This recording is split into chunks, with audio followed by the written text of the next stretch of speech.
Strip away the romance completely. What remains is rot. A medieval toilet was not a room. It was a hole. A dark, breathing wound in stone or wood, constantly wet, constantly alive with insects. The air around it was thick, so thick you could taste it. Ammonia burned the throat. Sweet rot clung to the tongue. Flies formed black, moving carpets on every surface that stayed still for more than a minute. In castles, the garderobe did not politely dispose of waste. It piled it. Human excrement, half-digested food, parasites, worms, and menstrual cloths dropped down the shaft and smeared the masonry below. In winter, it froze into layered brown icicles. In summer, it fermented.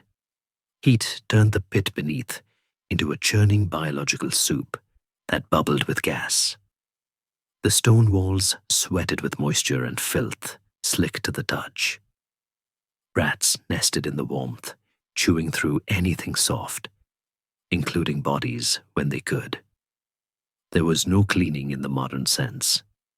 When the pit filled, it simply rose. The seat crept closer to the surface.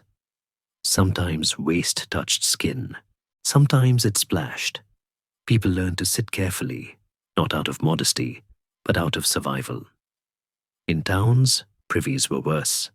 Wooden planks, warped with dampness, soaked through with years of urine. Nails rusted, boards split. Collapse was common. Falling into a cesspit was not rare. It was a known way to die. Victims drowned slowly in excrement so dense it resisted movement. Survivors carried infections that killed them weeks later. The cesspits themselves were nightmares. Archaeology shows layers of feces mixed with kitchen scraps, animal bones, dead cats, broken pottery, and human remains. These pits crawled. Maggots writhed in white masses. Beetles bored tunnels through compacted waste. The stench did not stay underground. It leaked into houses, into bread, into sleep. Then came the gong farmers. They descended into these pits at night, with no protection but cloth over their mouths.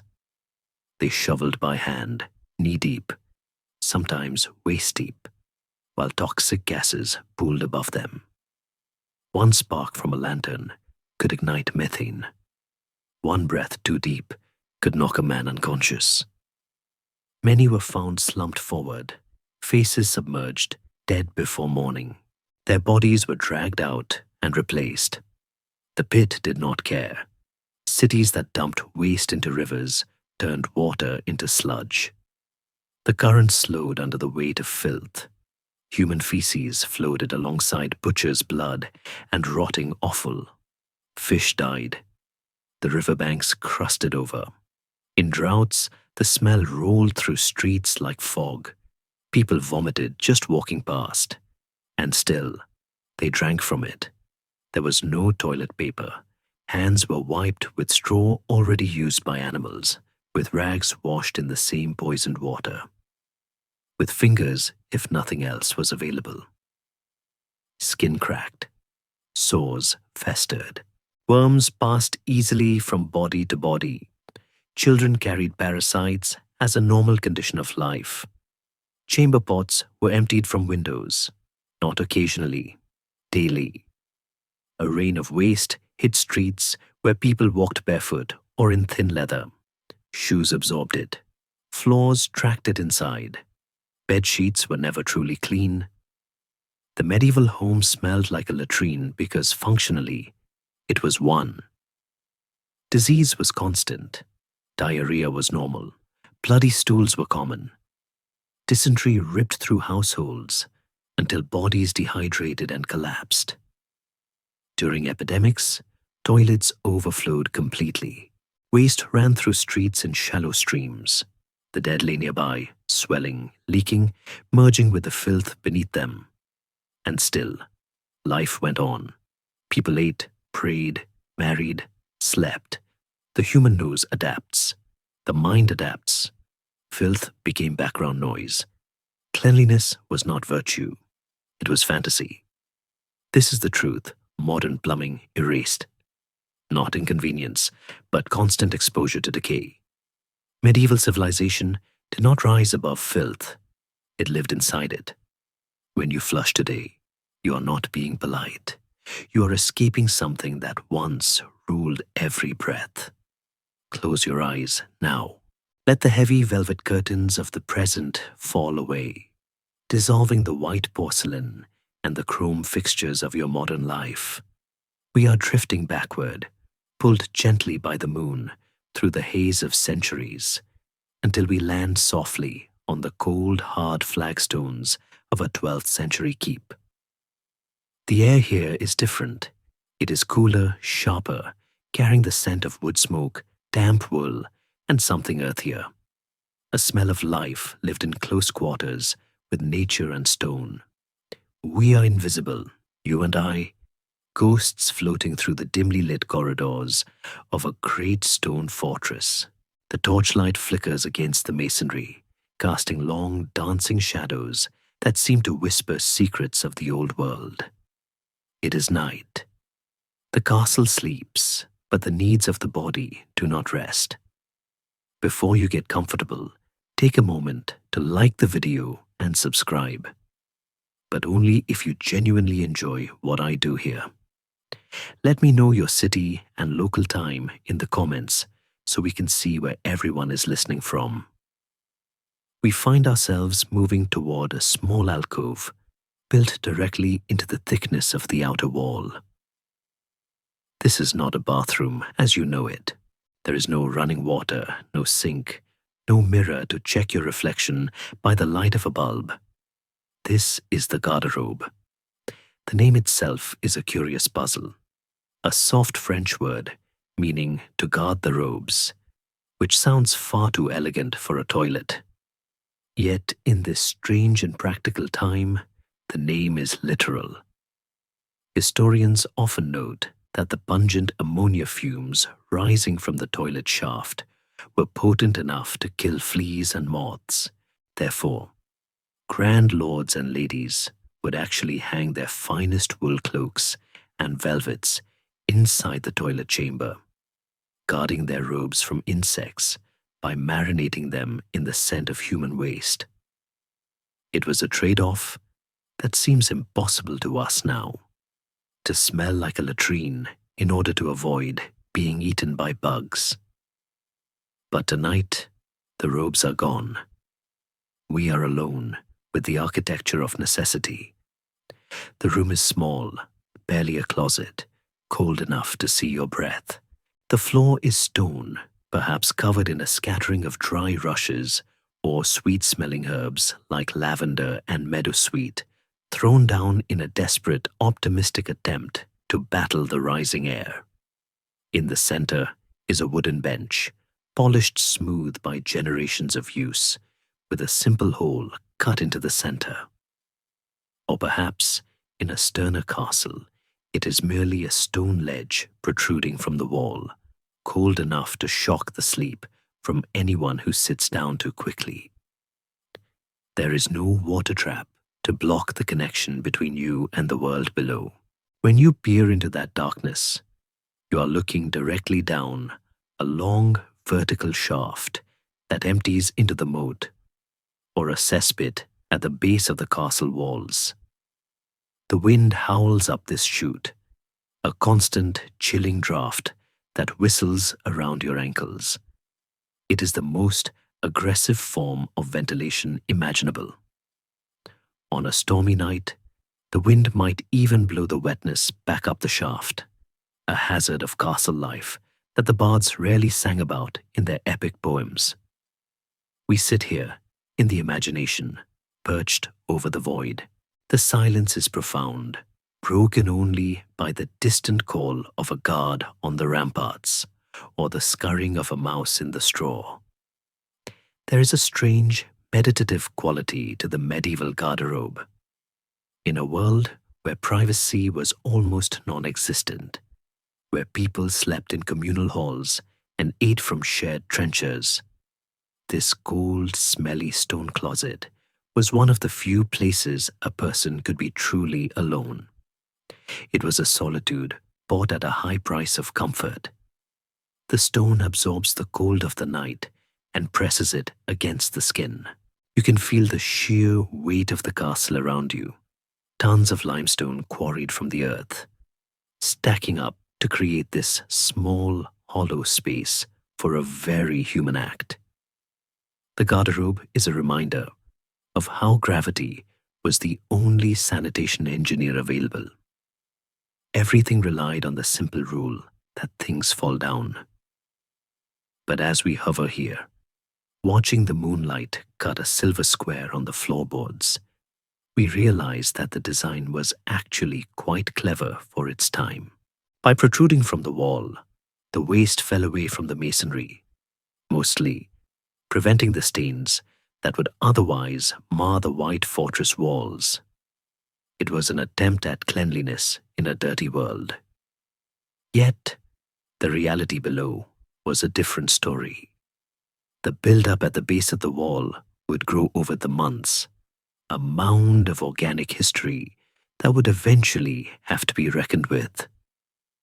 But for the Lord sitting here, wrapped in a fur-lined mantle against the draught, the problem is literally beneath him. He is separated from the filth by 30 feet of empty air. It is a luxury of height. The higher your status, the higher you sat, and the longer the drop. It gives a new and rather literal meaning to the social hierarchy. As the wind whistles a low mournful note up the shaft, we can appreciate the strange intimacy of this space. It is a bridge between the high culture of the court, the tapestries, the gold, the prayers, and the base reality of biology. Even the king, who claimed his power came from God, had to come here, shiver in the cold, and listen to the wind moan through the stone. It leveled everyone. In the dark, shivering on a wooden plank. A duke is just a man, hoping the wind doesn't gust at the wrong moment. And so the garderobe stands as a silent monument to human necessity. A cold stone throat that swallowed the unmentionable truths of the medieval world, allowing the fantasy of chivalry to continue in the great hall, untainted by the scent of reality. From the draughty, wind-battered solitude of the outer wall, we drift effortlessly through the heavy oak doors and into the heart of the castle, moving toward a different kind of chamber where the air is still and heavy with the scent of beeswax and lavender. Here in the royal apartments, the harshness of the stone garderobe is replaced by the soft luxury of the close stool, an object that looks less like a toilet and more like a throne for a minor deity. It is a box, usually made of rich oak or walnut, covered in black velvet, and studded with brass nails, padded with down to ensure that the royal thighs never encounter anything as vulgar as a splinter. Inside sits a pewter or copper basin, waiting to receive the king's offerings. But the true marvel of this room is not the furniture. It is the man standing beside it. He is the groom of the stool, and do not let the title fool you into thinking he is a lowly servant scraping by on the edges of the court. He is a man of high birth, a son of nobility, perhaps even a close friend of the monarch, and he holds what is arguably the most coveted position in the entire kingdom. In the complex geometry of court power, proximity is everything, and no one, absolutely no one, gets closer to the king than the man who assists him in his most private moments. While the chancellor must wait for an audience, and the general must request a meeting, the groom is there when the king is at his most vulnerable, his most human, and inevitably, his most captive. We watch now as the morning ritual begins, a scene played out in hushed tones and rustling fabrics. The king rises from his bed, heavy with the weight of state, and moves to the padded stool. The groom is there instantly, a shadow of efficiency. He manages the royal nightshirt, he ensures the basin is fresh, and he stands ready with the wiping cloth. And here we touch upon a detail that separates the king from the peasant more sharply than any crown or scepter. While the common man in the village makes do with a handful of straw, a smooth stone, or a broad leaf, the king is cleaned with squares of fair linen cloth, soft, white, and endlessly expensive. There is a scholarly debate that drifts like smoke around this specific duty. Historians still argue whether the groom always performed the physical act of wiping the monarch's bottom, or if, in later years, he merely handed the cloth to the king with a bow. The consensus leans towards the former for much of the medieval period, a service that was intimate, absolute, and strangely, deeply honorable. To touch the royal person was a privilege, even here, especially here. It seems absurd to the modern mind, the idea that the greatest dukes and earls would jostle for the chance to handle the king's waist. But consider the opportunity. When the king sits on the close stool, he is relaxed. His guard is down. The stiff formality of the throne room evaporates. This is the moment to whisper a request for a nephew's promotion, to murmur a warning about a rival faction, or to gently suggest that a certain tax might be ill-advised. The groom of the stool held the king's ear because he held the king's dignity in his hands. We can see them there, in the soft morning light filtering through the shutters. The most powerful man in the nation and his trusted confidant, discussing the fate of armies, while the king relieves himself into a velvet-covered box. It is a reminder that history is not just made on battlefields or in treaty halls. It is made in the quiet, unguarded moments of biological necessity. The groom's influence was so well known that foreign ambassadors would often bribe him, hoping he would drop a favorable word about their country during the morning ritual. It gives a whole new dimension to the term dirty politics. But the role was not just about whispers and influence. It was about health. In a world without blood tests or MRI machines, the king's excrement was a primary medical document. The groom was responsible for monitoring the royal output with the obsessive attention of a diamond merchant. He noted the consistency, the color, and the frequency, reporting these vital statistics to the royal physician. If the king was constipated, the entire court held its breath. If the king was loose, panic might ripple through the Privy Council. The groom was the first line of defense against the royal body's decay, the guardian of the digestive tract. He carried the heavy responsibility of knowing, before anyone else, if the king was dying. We watch the groom now as he finishes his task, sealing the pewter basin with a tight-fitting lid to trap the vapors. He will summon a lower servant, a yeoman of the stool, to carry the vessel away to be emptied into the cesspit, for there are limits to even a noble groom's duties. The groom then washes the king's hands with scented water poured from a silver ewer, drying them on a towel of snowy white. The intimacy of the moment passes. The king stands, and the mask of monarchy slides back into place. He is no longer a man on a box. He is the sovereign once more. The groom bows, his job done for the moment, but his power remains. He carries the secrets of the morning with him, locked away as tightly as the strong box where he keeps the king's personal money. For it is no coincidence that the groom of the stool eventually evolved into the keeper of the privy purse, managing the monarch's private finances. From managing waste to managing gold, the transition was seamless. After all, both are matters of accumulation and release. As the king leaves the chamber to face his court, the room falls silent again. The closed stool sits in the corner, an innocent-looking piece of furniture that has absorbed more state secrets than the tapestries.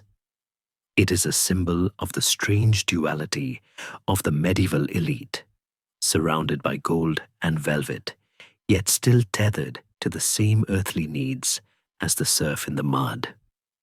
The velvet absorbs the silence.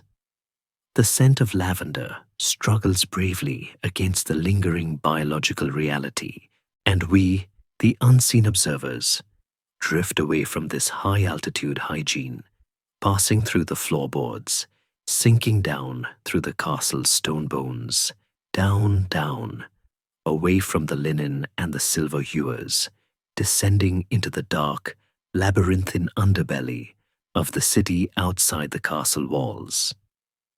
We are leaving the world of the chosen one to join the sleeping masses, where there are no velvet stools, no grooms to wipe away the mess, and where the night hides a very different and much grittier set of rituals. The sun has not yet risen over the town, and the narrow streets are thick with shadows. Here, the removal of waste is not a matter of courtly intrigue, but a dangerous, dirty, and essential trade performed by men who walk where no one else dares to tread.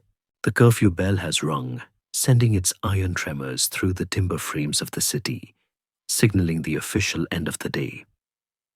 The gates of the city are shut, barred against the darkness, and whatever dangers might roam the countryside. But inside the walls, a different kind of life is just beginning to stir. We are standing now in a narrow, twisting lane in the heart of London, or perhaps Paris or York.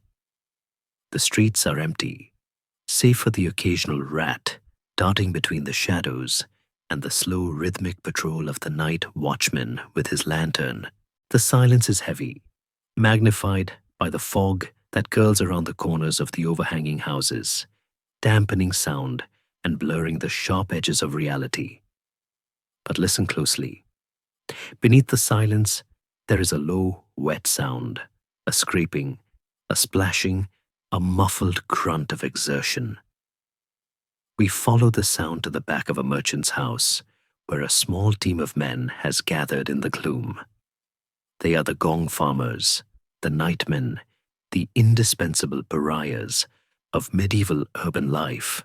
Their title sounds almost musical to modern ears, like someone who tends to instruments. But the word gong is derived from the Old English gang, meaning to go, as in a place where one goes. They are the farmers of the latrines, the harvesters of human waste, and they are the only reason the city does not drown in its own filth before sunrise. The law is strict and clear. These men may only work between 9 at night and 5 in the morning. They are creatures of the dark, legally banished from the daylight hours, because their cargo is too offensive for the delicate sensibilities of the daytime trade. We watch as they pry open the heavy wooden hatch that covers the cesspit beneath the house. A rush of warm, fetid air escapes, visible as steam in the cool night air. It is a breath from the underworld. The smell is instantaneous and physical, a wall of ammonia and decay that would make a novice retch instantly. But these men do not flinch.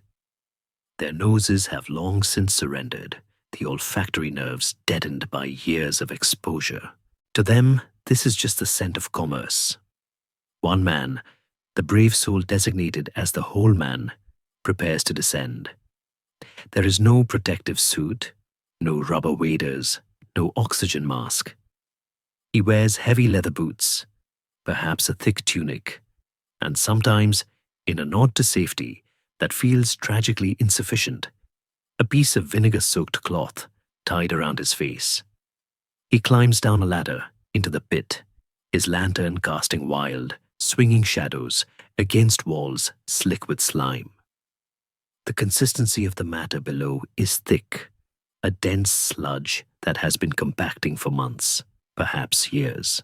It is not just human waste. It is the refuse of the entire household. Broken crockery, ash from the hearth, animal bones, and kitchen scraps. He steps into it. It rises to his knees, then his thighs. The sensation of the cold, viscous muck pressing against his legs through the leather is a nightmare made tactile, but he begins to shovel. He fills a large, watertight bucket, which his partner, the rope man, hauls up to the surface with a grunt.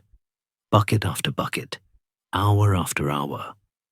It is back-breaking, rhythmic labor performed in a confined space where the air itself is an enemy. There is a very real, quiet danger here that has nothing to do with the filth itself. Historians and chemists know it as hydrogen sulfide or methane, but the gong farmers know it simply as the damp. It is a silent killer. We drift closer to the Holman, hovering safely above the fumes, and see him pause, tilting his head. He is listening to his own body, checking for the dizziness, the sudden headache, the sweet taste in the mouth that signals the air is turning poisonous. There are parish records scattered across Europe that tell the tragic stories of gong farmers who simply sat down in the pit to rest and never stood up again, overcome by the invisible vapors. If a candle flickers and dies or flares blue, they know to scramble out, if they can. One spark from an iron shovel hitting a stone could ignite the methane, causing an explosion that would literally blow the privy apart. It is a high-stakes profession, mining volatile compounds in the dark. Because of this danger, and because of the profound social stigma, the gong farmer is surprisingly well paid. In the economic hierarchy of the medieval city, he earns significantly more than a common laborer, and often rivals the pay of skilled craftsmen like carpenters or weavers. It is the hazard pay of the Middle Ages.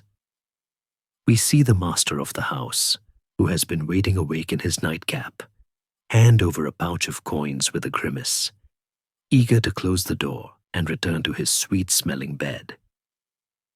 The gong farmers also have perks that other workers envy. Traditionally, they are granted a generous allowance of alcohol to keep their spirits up and their senses dulled. It creates a strange, hazy reality for them.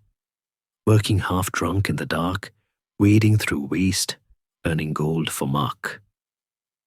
There is a dark humor in their trade, a camaraderie born of being the outcasts who know the city's dirtiest secrets. They know which baker has a rat problem, which lord is eating rich meats, and which household is stricken with dysentery, all by reading the contents of the pit. Once the pit is empty, scraped clean down to the stone or earth, the night soil is loaded into a cart. The cart is sealed, or as sealed as wood and tar can make it, to prevent leakage as it trundles through the streets. We float alongside this cart as it begins its journey to the city gates. The wheels rumble on the cobblestones, a heavy, dull sound. The gong farmers walk beside it, silent sentinels. If they spill any of their cargo on the street, the fines are astronomical. A dropped bucket is a financial disaster. This strict regulation creates a tension in their movement. They must be swift to finish before dawn, but careful enough not to leave a trail. They head toward the designated dumping grounds, usually strictly defined locations outside the city walls, or in some cases, specific jetties along the river. There is a fascinating scholarly debate that lingers around the ultimate destination of this waste. While we often assume it was simply dumped into the nearest river creating an ecological disaster. Historical records suggest a more circular economy in many regions. Farmers from the surrounding countryside would often pay the gong farmers for the night soil, prizing it as a potent fertilizer for their crops. It is a stark, ironic cycle. The waste from the city creates the wheat in the field, which returns to the city as bread, only to end up back in the pit. The gong farmer is the unintended pivot point of the medieval food system, the man who closes the loop. As they reach the edge of the city, the first grey light of dawn begins to bleed into the sky. The birds are waking up. The gong farmers hurry now. They must be out of sight, their carts cleaned and hidden, their bodies washed in the river, before the respectable citizens open their shutters. They are like vampires, unable to exist in the sun of the polite world. We watch them vanish into the mist near the riverbank, their heavy pockets jingling with coin, their skin scrubbing raw in the cold water. They wash away the night, but the smell never truly leaves them. It is in their pores, in their hair, a permanent mark of their caste. They retreat to their own designated neighborhoods, often on the fringes of town where the wind blows away from the center, to sleep while the rest of the world wakes. The city stirs. A baker opens his shop. A priest walks to early mass. They breathe the morning air, perhaps noting that it smells a little fresher, a little less heavy than it did yesterday. They do not think of the men who spent the night waist deep in the dark to make it so. The empty cesspit under the house waits, a hungry mouth ready to be fed again. The cycle resets, and as the city wakes, our gaze shifts from the dark earth to the dark water. The river, which has been flowing silently past the walls all night, is about to wake up to its own burden. For while the gong farmers cleared the pits, the water has been carrying a different continuous stream of refuse, a liquid history that flows right through the heart of the civilization. We drift toward the banks, where the water laps against the wooden pilings, thick and brown, hiding secrets in its depths that the gong farmers could never reach. The water moves with a sluggish, heavy power, pulling us away from the land and towards the bridges that span the divide. The river is the lifeblood of the city, a vein of dark silver pulsing through the landscape. But it is also its open sewer, a paradox of survival and sickness that flows endlessly beneath the feet of the living. We rise now from the muddy banks, floating upward on the morning breeze, until we hover above the great span of London Bridge. It is not merely a crossing. It is a city unto itself, a chaotic, vibrating spine of commerce and humanity suspended over the water. Wooden houses, 4 and 5 stories tall, crowd the narrow roadway, leaning in toward each other until their roofs almost touch, blocking out the sky. The bridge is alive. It groans under the weight of carts, horses, and thousands of footsteps. But we are here for a specific architectural feature that clings to the edges of this bustling thoroughfare like a barnacle, the public latrine. In the dense crush of the medieval city, where space is gold and privacy is a myth, the bridge offers a unique solution to the problem of waste, the long drop. We drift toward a small, nondescript structure jutting out over the water, wedged between a candlemaker's shop and a haberdashery. This is a house of easement, a public convenience maintained by the city wardens. It is not a place of comfort. It is a wooden shack, drafty and utilitarian, perched on the very edge of the abyss. Inside, the floorboards are worn smooth by the frantic shuffling of feet, and the bench is cut with multiple holes, For here, as in the castle, solitude is not guaranteed. You might find yourself sitting next to a fishmonger on one side and a weary priest on the other, united in a moment of silent, shared biology. But the true sensory experience lies in the sound. Beneath the seat, there is no pit, no cesspool, no gong farmer waiting in the dark. There is only air, and then, far below, the rushing sound of the Thames. The drop is considerable, perhaps 20 or 30 feet, depending on the tide. When the wind howls down the river valley, it shoots up through the latrine shaft with the force of a geyser, a chilling, damp blast that whistles around the user's legs, carrying with it the spray of the river and the cold bite of the English climate. It is a bracing experience, efficient and terrifyingly direct. There is a dark, slapstick humor inherent in this design, a joke played by gravity on the unsuspecting. For beneath the bridge, life continues. Wherrymen and boatmen ply their trade, rowing passengers back and forth across the river, navigating the dangerous currents that swirl around the massive stone starlings of the bridge. These boatmen are known for their foul language and short tempers, and perhaps we can now understand why. To row beneath a public latrine at the wrong moment was to risk a direct hit from above, an anointment that was the subject of many bawdy tavern songs and court complaints. There are records of boatmen petitioning the city to extend the chutes further out, or to close certain latrines during high traffic hours, a bureaucratic battle over the trajectory of falling waste. It brings a visceral reality to the phrase, "heads up." But beyond the immediate comedy and disgust, there is a heavier truth here. The river, into which hundreds of these latrines emptied daily, was also the primary source of water for the city's breweries, bakeries, and washhouses. We watch as the waste hits the water, dissolving into the brown current, swirling in the eddies behind the bridge supports. Just downstream, a water carrier is dipping his leather buckets into the same flow, filling them to sell to the households of the wealthy.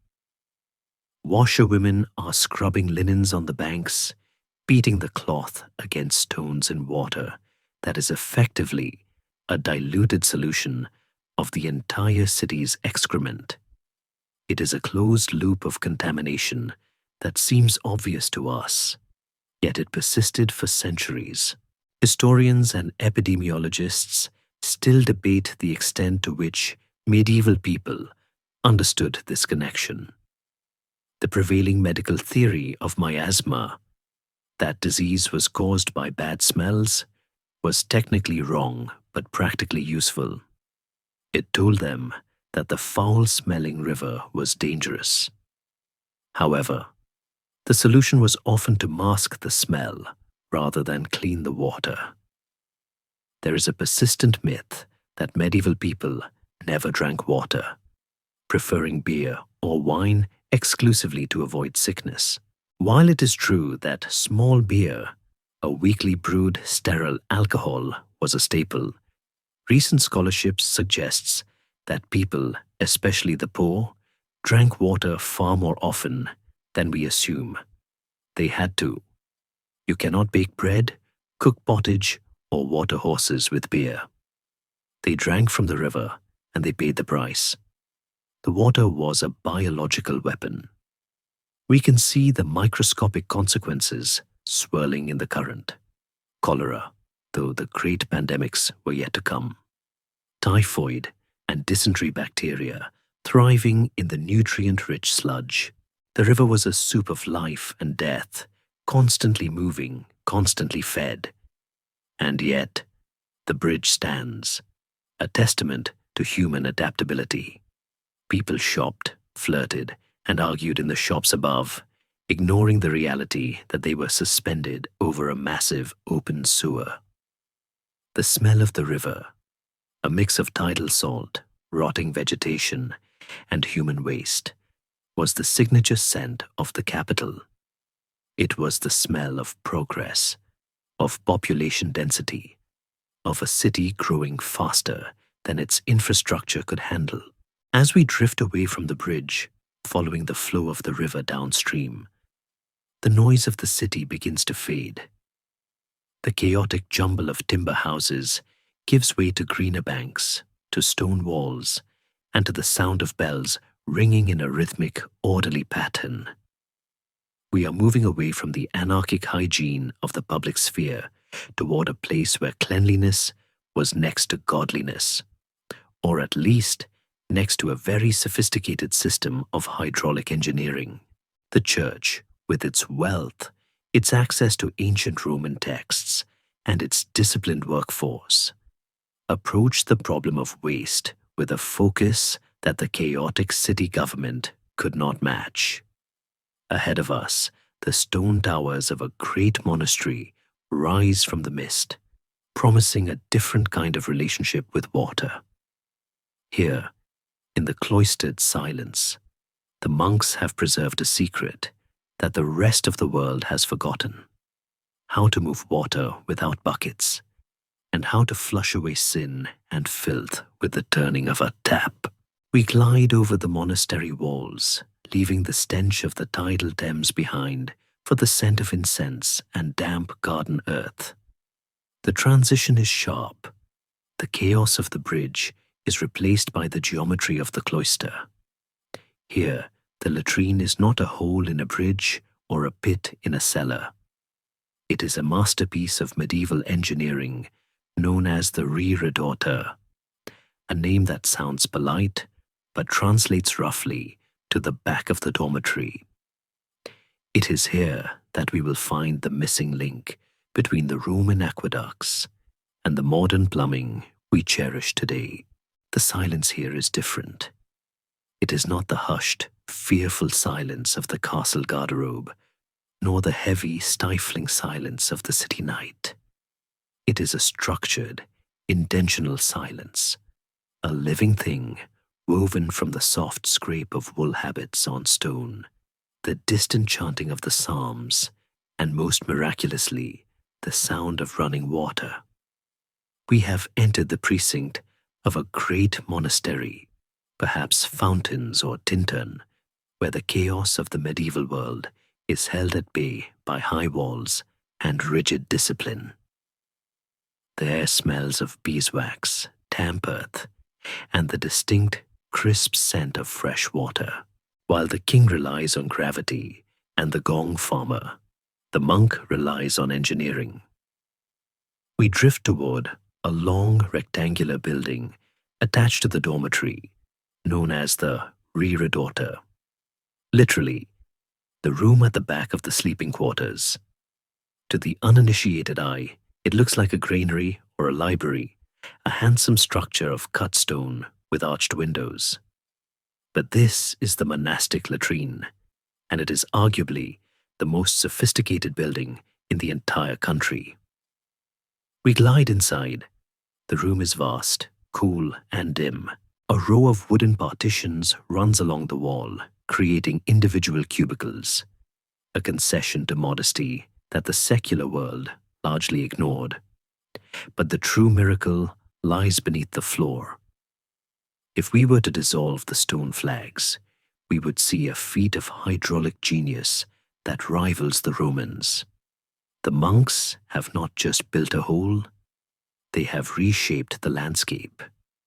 They have diverted a local river or a powerful stream, channeling it through lead pipes and stone-lined culverts, driving it with purpose under the monastery walls.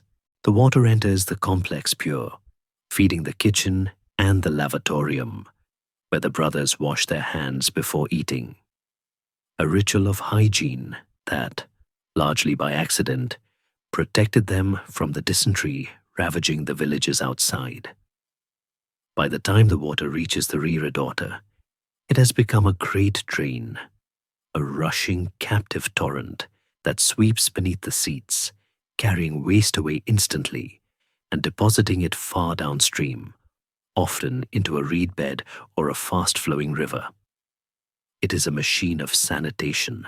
Sitting here, in the quiet of the reredoter, a monk could hear the constant, reassuring rush of the water below. It was a sound of cleanliness. There was no build-up, no fermented bile waiting for a winter freeze. The waste was gone as soon as it was created.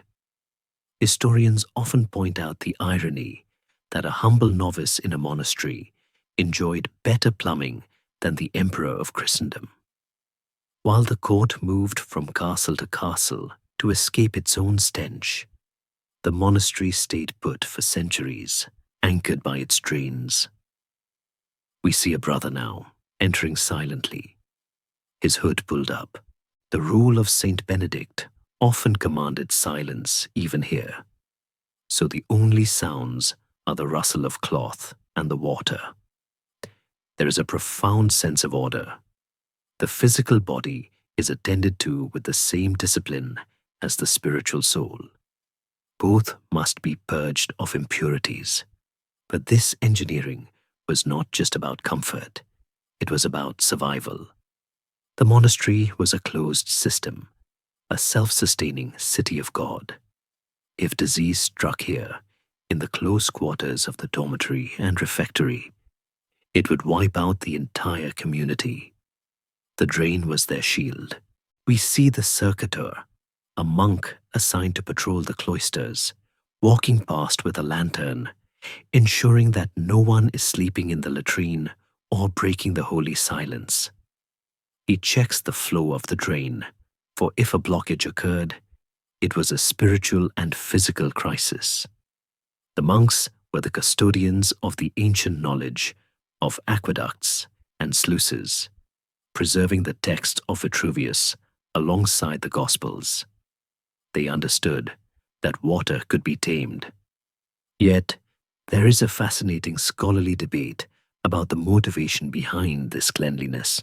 Did they wash and build drains because they understood the germ theory of disease? Certainly not. They did it because of purity. The Bible spoke of washing, of ritual cleansing, of separating the clean from the unclean. The physical dirt was seen as a reflection of spiritual corruption. They were washing for God, not for bacteria, but the result was the same: a population of men who lived longer, healthier lives than the knights who protected them. We watch the brother finish his task.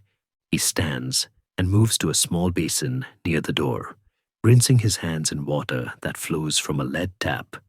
A tap. A technology that would vanish from common domestic life for hundreds of years. The water is cold and clear. He dries his hands on a communal towel, which, truth be told, was the weak link in their hygienic chain, transferring eye infections and skin ailments with efficient speed. But compared to the gong farmer's rag, it is a luxury. The monk leaves the reredoter, stepping back into the cloister where the scent of herbs from the medicinal garden drifts on the wind. The contrast is staggering. Inside the walls, stone drains, running water, hand washing. Outside the walls, cesspits, open sewers, and the long drop. The monastery was a time capsule of the future, a glimpse of the sanitary world that wouldn't arrive for the common man until the Victorian era. As the brother disappears into the gloom of the dormitory for the night office, we linger in the reredoter. The water rushes on, indifferent to the prayers above. It carries the waste away into the dark, churning through the stone channel. But now, a very practical question arises. We have spoken of holes and chutes and drains. We have spoken of gravity and water. But we have not spoken of the immediate aftermath, the moment of contact. When the deed is done, what touches the skin? The modern mind reaches for the roll of white paper, but that does not exist here. The printing press is barely a whisper in history. Paper is for kings and Bibles, not for bottoms. So what was used? The answer lies in the textures of the natural world, in the rough and the soft, the harvested and the found. We drift away from the stone seat, down toward the floor where a basket sits in the corner of the cubicle. It is filled not with paper, but with the harvest of the fields and the sea. We are about to explore the tactile history of hygiene, a history written on the skin of every ancestor who lived before the 20th century. It is a story of hay, of moss, of wool, and of the strangest tool of all, the sponge on a stick. The water in the drain gurgles, as if laughing at the discomfort we are about to uncover. We move closer to the basket, where the faint scent of dried grass meets the damp stone air. We look down into the basket, sitting in the shadows of the monk's cubicle, and we see the texture of the past. It is not white, soft, or sterile. It is brown, green, and scratchy. It is a pile of hay, dried grass, and perhaps a clump of sphagnum moss gathered from the damp edges of the riverbank. This is the torture cool, a French term that translates with blunt efficiency as butt wiper. But in English, it was often known simply as an arse wisp. To understand the medieval experience, you must imagine the sensation of this wisp. The hay is brittle. It rustles when you touch it. It does not absorb so much as it scrapes. The act of cleaning oneself was not a gentle dabbing. It was a friction-based removal, a scouring of the skin that left the body raw and vulnerable. In the height of summer, the grass might be soft and pliable, but in the depths of winter, the straw was stiff, cold, and unforgiving. It is a tactile reality that makes the stone seat seem almost comfortable by comparison. But the wisp was the standard, from the peasant in his cottage to the merchant in his townhouse. A handful of straw was the universal tool of hygiene. It was free. It was everywhere. And when it was used, it was tossed down the hole or onto the midden heap to rot, returning to the earth from which it came. However, if we look deeper into the archaeology of the latrine, we find things far harder than straw. In the ancient latrines of Rome and Greece, which set the precedent for much of medieval sanitation, archaeologists have found pessoi, small, rounded, distinct discs of ceramic or broken pottery. Imagine using a shard of a broken wine jug to scrape your most delicate skin. It sounds like torture, yet it was a daily habit for millions. The edges were smoothed, often shaped specifically for the task, but they were still stone and fired clay. The sensation was abrasive, a harsh scraping that often caused long-term damage. Analysis of these shards often reveals traces of parasites, proving their use beyond a doubt. It suggests a civilization that viewed the body as something to be disciplined, scrubbed, and scraped clean, rather than pampered. This tradition lingered in parts of Europe, where smooth stones or even seashells might be used if straw was scarce. The three seashells of science fiction were likely a grim reality for a coastal peasant in the 12th century. But let us return to the sponge. In the Roman context, which the monks read about in their libraries, there was the tersorium, a natural sea sponge attached to a stick. It sounds almost modern, a reusable brush, but the context destroys the comfort. In a public Roman latrine, this sponge was shared. It sat in a bucket of vinegar or salt water, used by one person, rinsed or swirled, and then left for the next. The sponge, porous and enduring, became a biological archive of every person who visited the latrine. The monks, with their individual cubicles, likely avoided this communal horror, preferring the disposable wisp, but the stick remained a common tool. The gomf stick, or a simple wooden scraper, was a personal item for many, a utensil carried in a belt or left in the privy, a permanent tool for a fleeting act.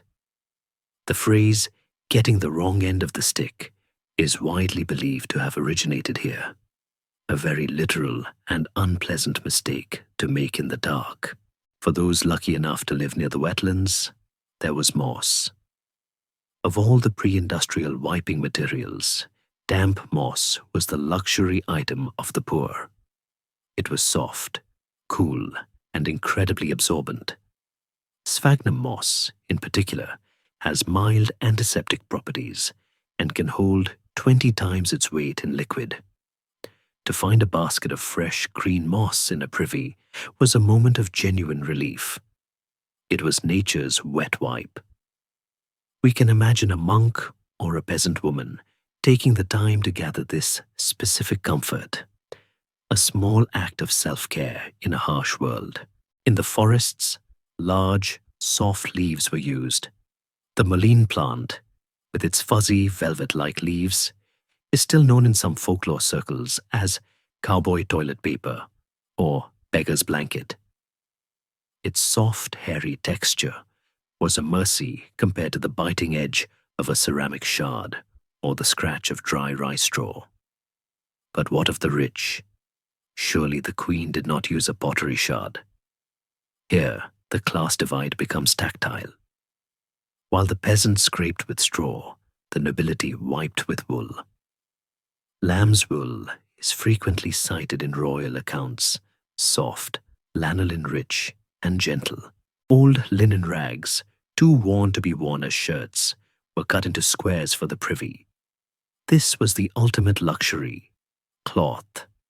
Soft woven fabric that was used once and then laundered. Yes, laundered. The garderobe women, or washerwomen, had the unenviable task of boiling these cloths in lye and urine, which acts as a bleaching agent, to clean them for reuse. In a way, the reusable cloth wipe is the most eco-friendly option, but the labor cost was high. It meant that someone else had to touch your filth. The king's fair linen was the medieval equivalent of 4-ply silk, a barrier of wealth between his body and the reality of waste. There is a fascinating scholarly discussion regarding the psychological impact of these materials. Without white paper to check cleanliness, how did they know they were finished? The answer is, they didn't. Not really. The standard of clean was different. A scrape, a wipe, and the pulling up of breaches was considered sufficient. The result was a population that lived with a constant low-level irritation. Pruritus, ani, itching, hemorrhoids, and anal fissures were incredibly common, exacerbated by the rough materials and the damp environment. The famous prayer of Saint Fiacre, the patron saint of hemorrhoid sufferers, was not a metaphor. It was a plea for relief from the physical damage caused by the bathroom habits of the age. Sitting on a hard rock of Saint Fiacre is said to cure the ailment, a legend born from the desperate need for a remedy. The absence of paper is perhaps the hardest thing for us to conceptualize. Paper was a rare, precious commodity, imported from the Arab world or made slowly from rag pulp. You would no sooner wipe yourself with a piece of paper in 1200 AD than you would wipe yourself with a dollar bill today. Actually, the paper was worth far more than the dollar. It was for Bibles, for treaties, for the words of God, not for the refuse of man. It wasn't until the mass production of cheap paper in the later centuries that the idea of toilet paper could even exist. So for 1,000 years, The European backside knew only the touch of the harvest, the field, the sheep, the forest floor. We stare at the hay in the basket one last time. It looks innocent enough, just dried grass. But it is a symbol of a world without softness. A world where every physical act required a negotiation with the rough edges of nature. The monk finishes, uses the wisp, and drops it into the dark shaft where the water rushes. He is clean by the standards of his time. He adjusts his heavy wool habit, which is likely scratchy as well, and steps out of the reredoter. We leave the monastery now, floating away from the running water and the moss, back towards the chaotic, crowded streets of the city. We are heading to a place where there are no river drains, no deep shafts, and no gong farmers to empty the pit every night. We are going to the bedroom of a merchant's house, specifically to the window, where a very different and very dangerous ritual is about to take place. The sun has set, the shutters are opening, and a ceramic vessel is being lifted by a tired hand. The street below is quiet, but it is about to become a target zone. We find ourselves now in the intimate quiet of a merchant's bedchamber in the heart of Paris or London, hovering near the heavy oak bed frame draped in thick wool curtains. The room is dark, save for the dying embers in the hearth. But if we look beneath the bed, we see the most universal object of the medieval night, the chamber pot. It is a humble vessel, perhaps made of coarse earthenware, glazed in green or yellow, or if this is a wealthy household, a sturdy pot of pewter or copper. In the inventory of history, the chamber pot is far more significant than the sword. It was the Jordan, the jerry, the night vase, the silent companion that allowed people to avoid the terrifying trek to the outdoor privy in the freezing dark. For the elderly, the sick, and the fearful, it was a lifeline. But the convenience of the night becomes the problem of the morning. As the first light of dawn turns the sky a bruised purple, the household wakes, and the pot must be emptied. In a modern home, waste disappears with a flush, whisked away by unseen pipes. Here, waste must be carried. Ideally, the diligent servant or housewife would carry the pot down the narrow stairs, out the back door, and empty it into the cesspit in the yard. But humans are, by nature, seekers of the path of least resistance. Why carry a heavy, sloshing pot down 3 flights of treacherous, dark stairs when there is a window right there? We watch as the wooden shutters creak open. The morning air rushes in, cold and sharp, contrasting with the stagnant warmth of the bedroom. The figure at the window holds the pot by its handle, leans out over the sill, and prepares to commit a daily act of urban aggression. This is the moment of the famous cry, Gardilou. It is a phrase that has echoed through history books and tourist tours for centuries, a corruption of the French garde à l'eau, watch out for the water. It conjures a polite image of a warning shouted to the street below, giving pedestrians time to scatter before the deluge. But historians caution us against romanticizing this warning. In the busy, noisy streets of a medieval city, a shout from a third-story window might be lost in the din of cartwheels and street criers. Often, there was no warning at all. There was simply the sudden, wet sound of impact. We lean out the window and look down. The street below is not a wide boulevard. It is a narrow canyon. The houses are jettied, meaning each upper floor projects further out than the one below, creating an overhang that maximizes floor space but blocks out the sky. This architecture turns the street into a tunnel, trapping smells and sounds. The waste falls from the window, misses the overhang, and splatters onto the cobblestones below, joining the kennel. The kennel is the central gutter of the medieval street, a V-shaped depression running down the middle of the road, designed to carry rainwater and waste toward the river. But often, the kennel is blocked. It is clogged with mud, straw, animal dung, and the contents of 100 chamber pots. It does not flow. It oozes. This is the sludge of history. We watch the liquid hit the stones, splashing outward, coating the walls of the houses in a brownish patina that rises 2 or 3 feet from the ground. This splash zone is a permanent feature of urban architecture. It explains why the ground floors of buildings were often made of stone or brick, while the upper stories were timber. Stone could survive the constant assault of the street fluids. Wood would rot. Now, look at the people walking below. They are navigating a minefield. This reality of flying waste and flowing gutters dictated the very fashion of the era.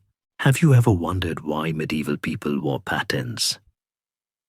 We see a woman walking to market, and she is wearing strange wooden overshoes, platform soles made of wood or cork, strapped over her leather shoes. These patens lift her feet 2 or 3 inches off the ground. They are not for height, they are for survival. They elevate her hem and her soles above the muck of the kennel. The sound of patens, clack, clack, clack, on the stones was the soundtrack of the medieval city, a percussive rhythm of people trying to stay dry in a world that was constantly wet. There is a charming, though debated, historical theory that the custom of a gentleman walking on the curbside or the outside of the sidewalk originated here. The idea was that the man would place his body between the lady and the street, protecting her from the splashes of passing carts and, more importantly, from the potential rain of filth from the windows above. He was literally a human shield against sewage. Whether this was a codified rule or just practical survival, it paints a vivid picture of the hazards of a morning stroll. To walk the streets was to be constantly alert, eyes scanning the windows above, ears tuned for the creak of a shutter. A romantic serenade beneath a lover's window was a high-risk activity. Many a suitor likely had his passion dampened by a well-aimed bucket from a disapproving father or a careless maid. The law tried to stop it, of course. City records are filled with nuisance ordinances forbidding the emptying of pots from windows. In London, there were specific hours, usually late at night, when one might be permitted to carry waste to the kennel, but throwing it from a height was generally illegal. Yet, the frequency of the fines tells us that the law was ignored with impunity. We see the court rolls listing names of respectable citizens fined 2 shillings for annoying the king's highway with their night soil. It was simply easier to pay the fine than to walk to the cesspit. In some cities, the accumulation of filth was so rapid that the street level actually rose. Archaeologists digging in places like York or London often find that the medieval street level is meters below the modern pavement. That difference is not just soil. It is centuries of compressed trash, straw, and organic matter. We are literally walking on top of their refuse. The city was a living organism that grew upwards on a foundation of its own waste. As the sun climbs higher, the smell begins to rise, the miasma. It is a physical weight in the air. But we must remember the resilience of the people. They did not walk around constantly gagging. They burned rosemary and lavender in their homes. They carried pomanders, balls of scented wax or herbs, to hold to their noses in particularly bad alleys. They adapted. The chamber pot was emptied, the shutter was closed, and life continued. The rain would come eventually, a natural street sweeper that washed the kennel down to the river, clearing the slate for another day of accumulation. We pull back now from the window, leaving the merchant's wife to wipe the rim of the pot with a rag and slide it back under the bed, ready for the next night. We float out of the city, away from the narrow, jettied streets, where the air is trapped and heavy. We are moving towards the open country, toward the great stone fortress that dominates the landscape. We are going back to the castle, but not to the high towers or the windy garderobes this time. We are descending to the waterline. We are going to the moat. In the storybooks, the moat is a sparkling blue ring of water, perhaps inhabited by swans or the occasional crocodile in a fantasy tale. It is a defensive barrier, a romantic reflection of the castle walls. But as we approach the stagnant, dark green water that surrounds the keep, we realize that the moat had a second, much darker function. It was the ultimate destination for everything that fell from the high walls. The swans here are swimming in something that is not quite water. We stand now on the heavy timber planks of the drawbridge, looking down over the iron railing into the water below. In the romantic paintings of the Victorian era, the castle moat is a shimmering ribbon of azure, a mirror reflecting the clouds and the pennants snapping in the wind. We imagine swans gliding elegantly across the surface and water lilies blooming in the shallows. But as we lean over the edge in the true medieval twilight, the smell hits us first. A damp, earthy, sulphurous odor that rises from the depths like a warning. The water is not blue. It is a deep, opaque green, thick with algae, and arguably more solid than liquid. This is the castle's primary defensive ring, yes, but it is also its primary septic tank, a stinking ditch, as they were often called in contemporary records. We must remember the geography of the castle we just explored. The garderobe chutes built into the outer walls emptied directly into this body of water. For centuries, the waste of the garrison, the household, the horses, and the kitchen flowed largely unchecked into the stagnant pool that hugged the foundations. It was a slow-motion disaster of sanitation, contained only by the steep banks of the ditch. The water here does not flow like the river. It sits. It broods. In the heat of July, under a relentless sun, the moat would bloom with a thick crust of green scum, trapping the gases of decomposition beneath the surface. Occasionally, a bubble of methane breaks the surface with a soft, wet plop, releasing its payload of scent into the courtyard above. This reality transforms our understanding of medieval warfare. We often think of the moat as a barrier to physical movement, a way to stop battering rams and scaling ladders. And it was. But it was also a biological barrier. Imagine being an attacking soldier, clad in heavy mail or plate, forced to wade or swim through this murky, waist-deep slurry. It was not just the weight of the armor that dragged men down, it was the sheer density of the filth. And consider the aftermath. If an attacker survived the swim, but suffered a cut or a graze, a common occurrence in war, the wound would be instantly inoculated with a potent cocktail of bacteria. To fall into the moat was to risk a death that came not from a sword, but from a fever that would set in 3 days later. The moat was, inadvertently, a form of biological warfare, a ring of sickness protecting the lord from his enemies. But life, as it always does, found a way to thrive in the filth. The moat was not dead. It was teeming. It was a hyper-eutrophic environment, rich in nutrients, however unappealing their source. Reeds and cattails grew tall and thick along the edges, their roots drinking deep from the nitrogen-rich mud. And in the dark water, fish grew fat. This brings us to one of the most unsettling circular economies of the Middle Ages, the moat eel. Eels are scavengers. They are tough, adaptable, and they love the rich, organic sediment found at the bottom of a stagnant pond.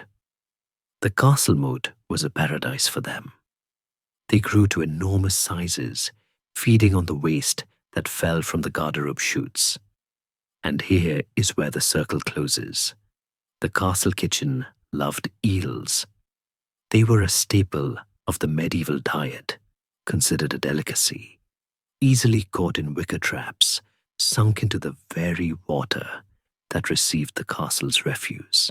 We can picture the cook hauling up a trap, writhing with thick, dark eels, which would then be skinned, stewed with herbs and wine, and served to the high table. The Lord ate the eel that ate the waste that the Lord produced. It was a closed loop of digestion that would make a modern sanitarian faint, but to the medieval mind, it was simply nature providing. The muddy taste of freshwater fish, often complained about in old cookbooks, likely had a very specific origin. Recipes often called for soaking the fish in clean water for days to purge them. A culinary admission that their habitat was less than pristine. Maintenance of this festering ring was a massive, dreaded undertaking. A moat that filled up with too much silt and waste lost its defensive depth. It became a marsh, walkable and useless. So, every few years, the order would be given to scour or fay the moat. This was not a job for the faint of heart. Sluice gates, if the castle was lucky enough to have them, would be opened to drain the water, leaving behind a deep, sucking layer of black sludge. Laborers, often peasants, owing service to the lord, would have to wade in with shovels and buckets to dig out the accumulated history of the castle's bowels. It was dangerous work. The gases released by disturbing the sediment could be overpowering.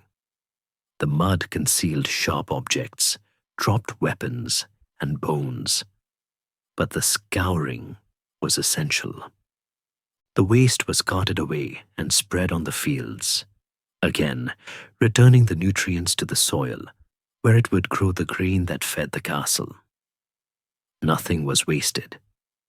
The medieval world was arguably the most efficient recycling system in history, driven not by idealism, but by the sheer necessity of doing something with all that matter. There is a scholarly discussion about how much the smell actually bothered them. We assume they were nose-blind, but records suggest otherwise. King Henry III, a monarch with a refined aesthetic sense, famously wrote to the constables of the Tower of London, complaining about the state of the moat and the smells that wafted into his royal apartments. He ordered the walls to be whitewashed, perhaps to look clean even if they weren't, and spent vast sums trying to improve the water flow. The stinking ditch was a known nuisance. It was a symbol of the castle's endurance, but also its decay. No matter how high the walls, the waste accumulated at the bottom. As we stare into the green depths, watching a dragonfly dart over the surface, we realize that the castle was a trap of its own making. As the population of the household grew, soldiers, servants, courtiers, horses, the capacity of the moat and the cesspits was tested to the limit. A great castle in peacetime could house hundreds of people and animals. That is a small town's worth of output, all concentrated in a fortified stone box that was difficult to clean. Eventually, the air would become too heavy, the water too foul, and the risk of disease too high. The stone walls that kept enemies out also kept the vapors in. The lord and his lady, sitting in their solar, would eventually glance at each other, wrinkle their noses, and come to a realization. The castle was tired. The very air was exhausted. It was time to leave. We lift our eyes from the murky water to the horizon. We see a train of wagons assembling in the courtyard, heavy chests being loaded, tapestries being taken down, the furniture being packed. The court is moving. This was the great, unwritten survival strategy of the medieval elite. When the toilet gets full, move to the next house. We are about to join the royal progress, a glittering golden caravan that traveled the countryside not just to see the people, but to run away from its own smell.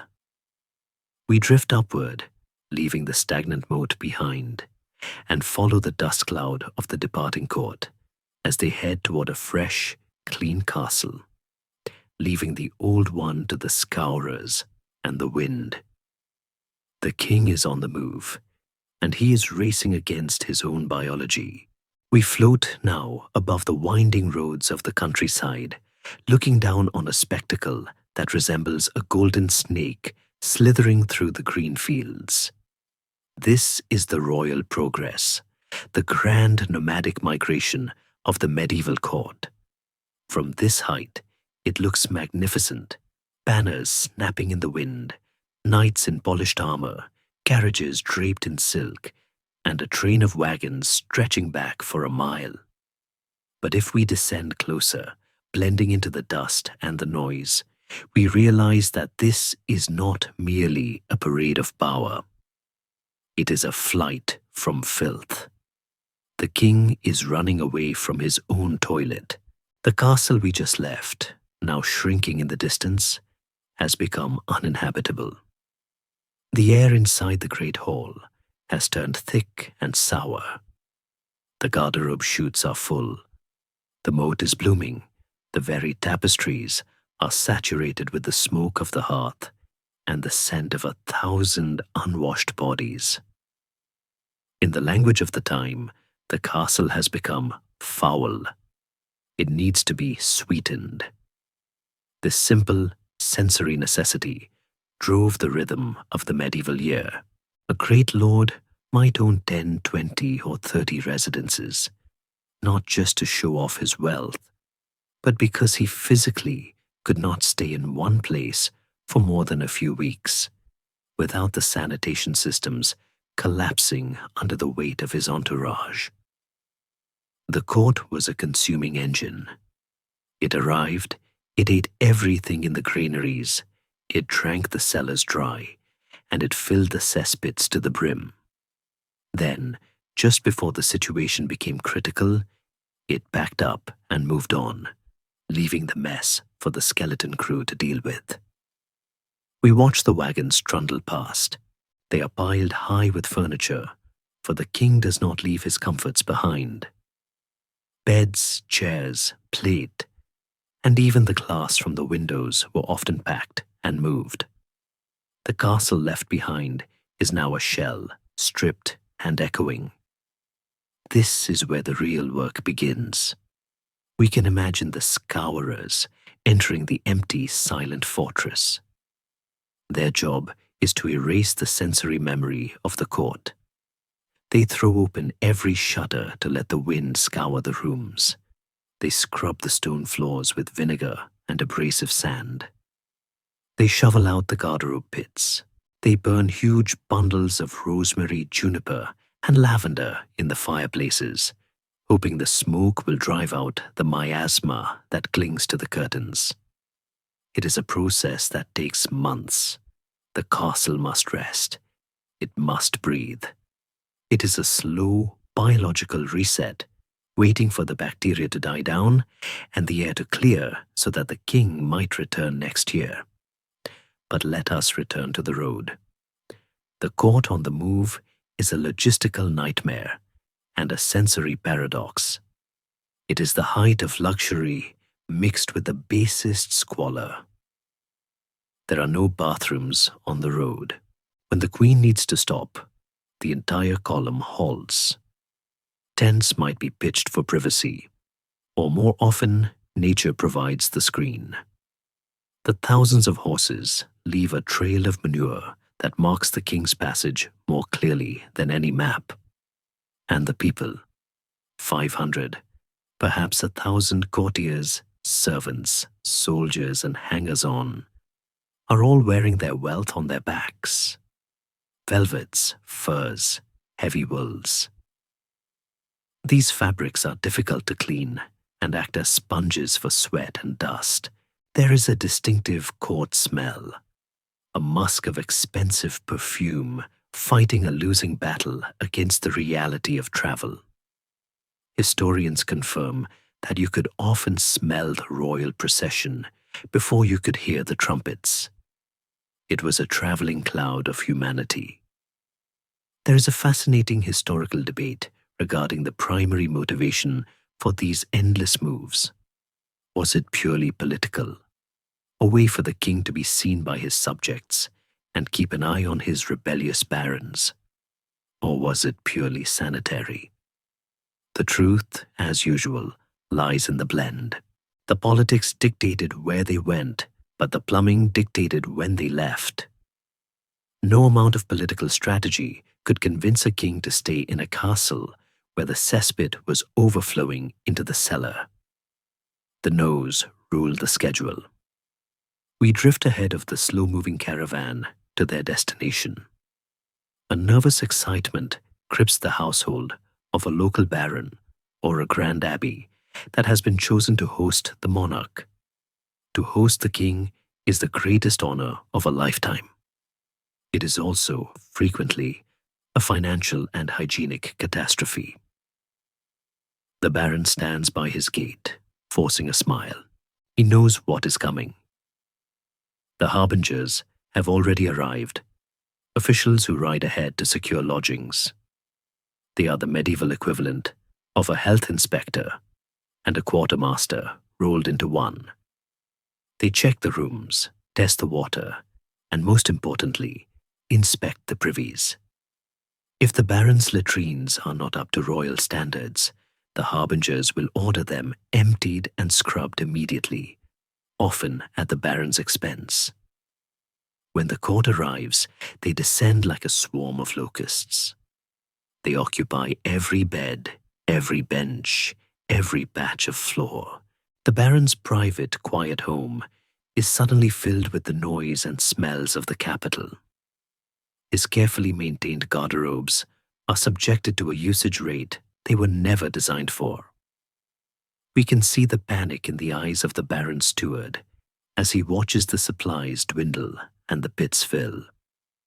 There are accounts of abbeys petitioning the king to please stop visiting them, as the monks were being eaten out of house and home, and their contemplative silence was being shattered by the rowdy, smelly reality of the court.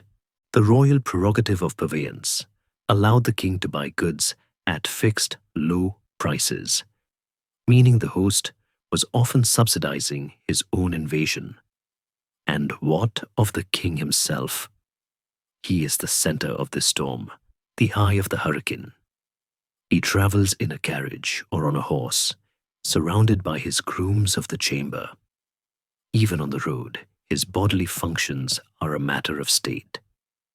A portable, closed stool travels with him, carried by a dedicated servant. It is set up in a tent during stops, ensuring that the royal dignity is never compromised by a squat in the bushes. The king is the only person in this mile-long line who is guaranteed a seat. For everyone else, from the knights to the scullery maids, the journey is a test of bladder control and modesty. The hedgerows along the king's highway serve as the public latrine for the nation's elite. As the sun sets, the procession stops. A canvas city rises in a meadow. The smells of cooking fires mix with the smell of the horses. It is a camping trip on a massive scale. Here, under the stars, the rigid hierarchy of the court softens slightly. The duke and the stable boy are both sleeping on the ground, separated only by a layer of canvas and silk. They are both breathing the same air, subjected to the same lack of facilities. The glamour of the court is stripped away, revealing the raw humanity underneath. They are all just biological organisms moving across the landscape, consuming and excreting, trying to outrun the consequences of their own density. One figure, however, remains vigilant even in this chaotic camp. He is not a soldier nor a cook. He is the physician. He travels with a box of glass flasks, protective and anxious. He is not looking at the stars. He is looking at the king. He is watching for signs of fatigue, for the flush of fever, for the slightest change in the monarch's demeanor. For him, the king is not just a ruler, but a patient. And the most important diagnostic tool he possesses is not a stethoscope or a thermometer, but a simple glass vessel that will be filled the moment the king wakes. We are about to leave the noisy, dusty, open road and zoom into the microscopic level. We are going to look at the science of the time, which found the secrets of life and death swirling in a warm, yellow liquid. The court moves to escape the smell, but the doctor embraces it. To him, the waste is not refuse. It is a message. We drift towards the royal tent, where the morning light is just hitting the glass, illuminating the strange and complex art of uroscopy. We hover now in the hushed, filtered light of the royal physician's tent, or perhaps the sunlit study of a university-trained doctor in Bologna or Oxford. The air here is different. It smells not of the stable or the sewer, but of dried sage, old parchment, and the metallic tang of instruments. In the center of the room, held aloft by a hand steady with gravity and learning, is a glass flask. It is round at the bottom, tapering to a delicate neck, shaped deliberately to mimic the human bladder. This is the medulla, the iconic symbol of the medieval doctor, as recognizable in its time as the stethoscope is in ours. The morning sun strikes the glass, illuminating the liquid inside with a glowing amber radiance. To the modern eye, this is a sample of biological waste. To the man holding it, this is a crystal ball. He is practicing uroscopy, the art of reading the body's secrets through the window of its water. He is not merely looking, he is interrogating the fluid. He turns the flask slowly, watching how the light catches the sediment, how the bubbles rise and settle, how the color shifts from a pale straw to a deep, ominous russet. In a world without X-rays, blood tests, or scanners, this warm flask is the only way to see inside the fortress of the human body. The physician believes that the urine is a direct filtrate of the blood, a messenger sent from the liver, carrying news of the humors, the four essential fluids that govern life: blood, phlegm, yellow bile, and black bile. If the balance is off, the flask will show it. We watch his eyes narrow. He is consulting a urine wheel, or rota, a complex color-coded diagram painted on parchment that hangs on his wall. It looks like a mystical mandala or a modern paint swatch chart. It displays 20 distinct shades of urine, ranging from white as well water to golden to lion's tawny, all the way to black as dark horn. Each shade corresponds to a specific imbalance. If the king's sample matches the greenish hue, It suggests a melancholy of the liver. If it is milky, it speaks of an excess of phlegm or perhaps a stone. If it is frothy, it indicates wind or a disturbance in the spirit. The physician compares the liquid in his hand to the wheel, murmuring in Latin, seeking the precise categorization that will determine the fate of the realm. A diagnosis of fiery red in a monarch could stop a war or start one. It is a moment of high drama, played out in a few ounces of fluid. But sight is only the first sense employed. The physician unstopped the flask. He wafts the air toward him, inhaling deeply. He is analyzing the odor, sweet, fetid, sharp, or earthy. The nose knows things the eyes cannot see. And then, there is the step that makes the modern observer recoil. Though it was a standard of the highest medical rigor at the time. In cases of ambiguity, specifically when a wasting disease was suspected, the physician might dip a finger into the flask and taste it. This was not madness. It was chemistry without the chemicals. They were tasting for sweetness. A taste of honey in the urine was the telltale sign of the pissing evil, what we now know as diabetes mellitus, literally honey sweet flow. Long before insulin or glucose monitors, the tongue of the dedicated doctor was the only tool capable of detecting this silent killer. It is a testament to the dedication of these men that they were willing to intimate themselves so completely with their patient's biology in search of the truth. There is a fascinating historical tension here between the learned doctors and the piss prophets. Because uroscopy was so visual and so popular, it became a prime target for charlatans. Traveling quacks would set up booths in market squares, claiming they could diagnose a person's entire life, past, present, and future, just by looking at a flask of their urine. They claimed to see pregnancy, impending death, or even the gender of an unborn child. Scholarly physicians raged against these impostors, writing furious treatises warning the public not to trust anyone who diagnosed without seeing the patient in person. Yet, the public loved it. It was easier to send a servant with a flask to the market than to drag a sick relative to a doctor. It was the telemedicine of the Middle Ages. There are humorous stories in medical texts of doctors playing tricks on patients who try to fool them. Women sending animal urine or a mixture of wine and water to test the doctor's skill. The clever physician, noticing the deception, would gravely announce that the patient had eaten too much hay or was, in fact, a cow. Despite the quackery, there was real science happening here. The sediment that settled at the bottom of the matula was carefully mapped to the regions of the body.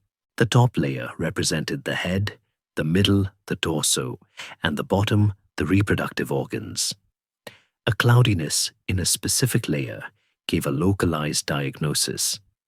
While their theory of humors was flawed, their observation was keen. They could spot infection, cloudiness, kidney damage, blood, and jaundice browns. They were seeing the debris of the body's battles. The matula was a vessel of truth. When a person is stripped of their robes, their titles, and their pretensions, their biology remains honest. The king's urine is no different from the peasants. A fact that likely brought a secret, leveling satisfaction to the physician who held the power of diagnosis in his hand. We watched the physician set the flask down on his table, the light still playing through it. He dips a quill into ink and begins to write his prescription. Perhaps he orders a change in diet, less roast meat, more boiled lettuce, or a bloodletting to release the excess heat he saw in the red liquid. The flask has spoken. the ritual is complete. The vulnerability of the patient has been contained within the glass, analyzed, and categorized. But as we leave this quiet clinical space, we must remember that this level of individual attention was a rare privilege. The king had a doctor to stare at his fluids. The common man did not. For the vast majority of the population, the act of relief was not a medical event, but a public one. It was not solitary, and it was certainly not analyzed. We drift out of the physician's study, away from the smell of sage and the glint of glass, and float back into the bustling, noisy world of the town. We are heading for a place where privacy is an alien concept, where the throne is a wooden plank shared with strangers. We are moving from the diagnostic gaze of the one to the averted gaze of the many. The sun is high now, and the market is full. In the corner of the square, or perhaps near the bridge we visited earlier, there is a structure that serves the needs of the crowd. It is the public latrine, the common house. And as we approach, we realize that the modern expectation of a locking door and a private stall is a very recent invention. Here in the medieval city, doing your business was a social activity, a moment of enforced community that would terrify a modern introvert. We are about to take a seat on the bench of history, shoulder to shoulder with the butcher, the baker, and the candlestick maker. We drift now into the shadow of a large, timber-framed building that overhangs a creek or sits heavily upon the bank of the river. This is the common Jakes, the pissing place, the public convenience of the medieval metropolis. In London, the most famous of these was Richard Whittington's Long House, a massive structure perched over the Thames that could seat dozens of people at once. We float through the entrance. There is no door to knock on, no lock to turn, and we are immediately confronted with a sight that shatters the modern concept of dignity. There are no stalls here. There are no partitions, no walls, no frosted glass. There is only a long wooden bench running the length of the room, polished by the friction of thousands of tunics with holes cut at regular intervals. It looks less like a bathroom and more like a choir stall in a very strange church. The users sit side by side, shoulder to shoulder, knee to knee. This is the multi-seater, the standard architectural solution for public relief. In a world where wood was expensive and space was tight, the luxury of a private cubicle was an unimaginable extravagance for the commoner. To relieve oneself was to join a community. We watch as a merchant settles onto the bench next to a bricklayer. They are separated by inches.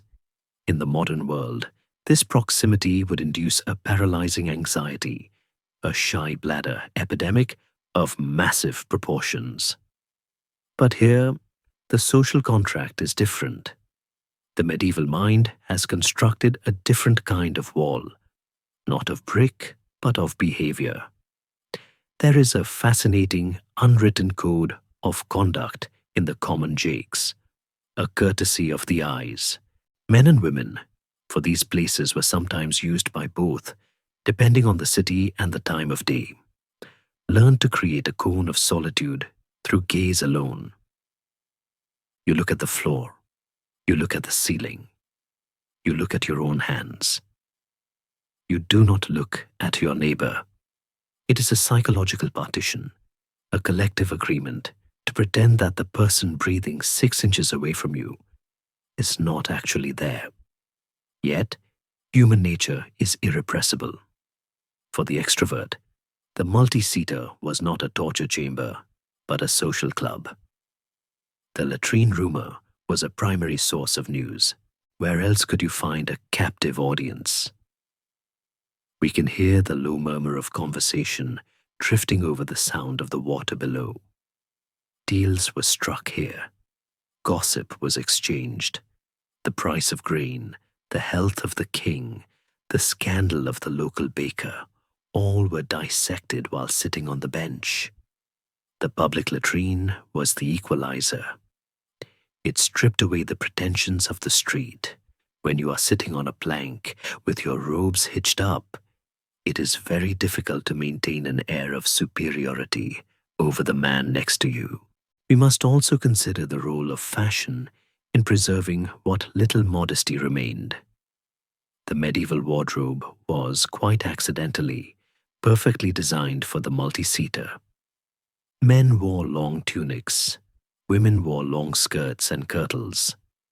Undergarments, in the modern sense of tight-fitting briefs, were largely non-existent for women and variable for men. To use the latrine, one did not pull trousers down to the ankles, exposing everything to the cold air and the neighbor's view. One simply pulled the fabric up and arranged it like a tent. The voluminous folds of wool and linen created a personal, portable cubicle. You sat inside your own clothes. The person next to you saw only a pile of fabric. It was a private act performed in a public space, shielded by the architecture of the tunic. This tenting explains how people could tolerate such exposure. They were never truly naked in the way we imagine. They were shrouded. However, the longhouse was not always a place of polite conversation. It was a target for pranksters and a haunt for the desperate. There are court records of men being fined for boring holes in the walls to peep, though what they hope to see in the gloom of the latrine is a mystery best left unsolved. There were stories of people falling through rotten floorboards, a slapstick tragedy that usually ended in a cold bath in the Thames. And there was the constant, low-level danger of theft. To lift your tunic was to expose your purse, which usually hung from the belt. Cut purses, the pickpockets of the era, knew that a man on the privy was a distracted man. Many a citizen stood up to find himself lighter than when he sat down, and not for the reason he intended. Scholars still debate the gender dynamics of these spaces. Were they strictly segregated? In large institutions like monasteries, absolutely. In the chaotic city, the rules were blurrier. Some larger public latrines had separate sides for men and women, but many smaller ones were simply first come, first served. The necessity of the moment often trumped the propriety of the gender divide. This forced proximity created a society that was far less squeamish about the biological reality of the opposite sex. They lived in a world where the sounds and smells of the body were not hidden away in a tiled sanctuary, but were part of the background noise of urban life. But what of the night? The public latrine was a place of shadows. Candles were a fire hazard and expensive, so the room was often pitch black. Imagine entering this space at midnight, feeling your way along the bench, hoping to find an empty seat without accidentally sitting on an occupant. The grope for a seat was a perilous navigation. And in that darkness, the imagination ran wild. Folklore is filled with demons and spirits that inhabit the latrine goblin who might bite from below, or the ghost of a sinner condemned to haunt the cesspit. These stories were likely invented to keep children from playing near the dangerous holes, but in the dark, they felt very real. The fear of the thing from below is a primal human instinct that the open chute did nothing to assuage. Maintenance of the public latrine was a constant bureaucratic headache. Who cleans the bench? Who repairs the roof?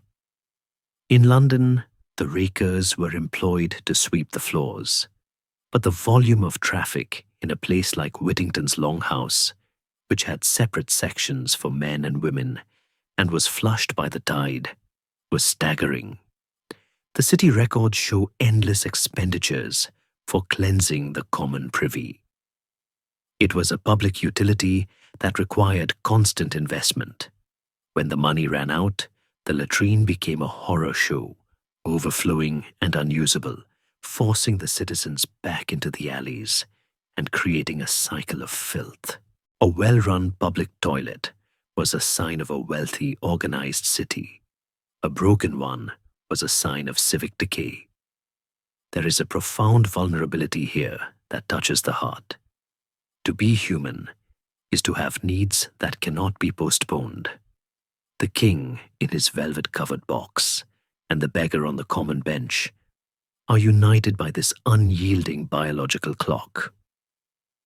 As we watch the shadows lengthen in the longhouse, we see the humanity of the crowd. They are tired. They are cold. They are exposed. They look away from each other not out of shame, but out of a shared desire to grant a moment of peace in a hard life. The silence of the averted gaze is a form of kindness. It is a silent whisper. I do not see you, so you can be alone.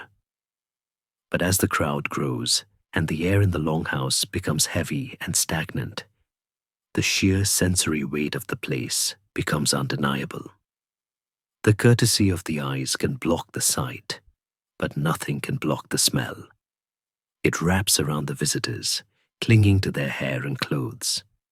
It is an invisible fog that follows them out into the street. To combat this, to survive the assault on the senses, the medieval world turned to the only weapon it had: the garden. They could not sterilize the air, so they tried to sweeten it. We drift away from the crowded bench, out through the open archway, and into the fresh air, seeking a remedy. We are looking for the nosegay, the tuzzy mercy, the small bundle of green hope that every sensible person carried as a shield against the city. We are moving from the stench of reality to the perfume of defense. We step away from the heavy, suffocating atmosphere of the public latrine and take a deep, desperate breath of the open air. But even here, in the street, the air is not truly clean. It carries the memory of the kennel, the smoke of the fires, and the organic decay of a crowded city. So, we watch as a hand reaches into a pocket or a sleeve and pulls out a small, tight bundle of flowers and herbs. This is the nosegay, a charming word that literally means an ornament for the nose. But in function, it is a personal air filtration system. We see a merchant walking through the crowd, holding this small bouquet directly against his nostrils, burying his face in it like a man diving for oxygen. It is not a romantic gesture. It is a defensive maneuver. He is creating a bubble of lavender, rosemary, and thyme around his face, a fragile shield against the invisible enemy of bad air. To understand the obsession with scent in the medieval world, we must understand the fear that drove it. They did not hate the smell of the latrine merely because it was unpleasant. They feared it because they believed it was deadly. The medical theory of miasma taught that disease was carried in foul odors. To breathe the stench of the cesspit was to inhale the plague itself. Therefore, to smell something sweet was not just a luxury. It was a medical intervention. The nosegay was a prophylactic drug, administered by inhalation. We drift into the domestic sanctuary of a well-to-do home, perhaps a manor house in the countryside, to see how this war against the air was fought on the home front. We look down at the floor. It is not covered in carpet, nor is it bare stone. It is strewn with rushes, dried reeds, straw, or grasses spread thickly to provide insulation against the cold ground. But in a thoughtful household, these rushes are mixed with strewing herbs. We see the lady of the house scattering handfuls of dried meadow sweet, chamomile, hyssop, and sweet flag. The genius of this system lies in the mechanics of walking. Every time a foot crushes the dry leaves against the stone, it releases a burst of essential oils, a puff of fragrance that rises to meet the nose. The floor is a passive diffuser, activated by the movement of the household. Meadow sweet was particularly prized. Queen Elizabeth I, though arriving later, would famously insist on it above all others, because it smelled of almonds and honey, a sharp, clean scent that cut through the mustiness of damp wool and dog fur. However, there is a darker archaeological truth hidden in these rushes. While the top layer might be fresh and sweet, the bottom layer, nearest the stone, was often left unchanged for months, sometimes years. It became a trap for dust, food scraps, spilled ale, and the inevitable accidents of household pets.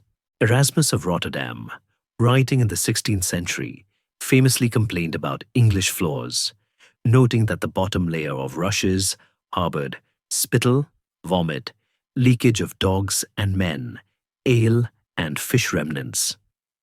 It creates a sensory paradox. A room that smells of sweet meadow sweet on the top note, but carries a heavy, sour undertone of decay beneath the surface.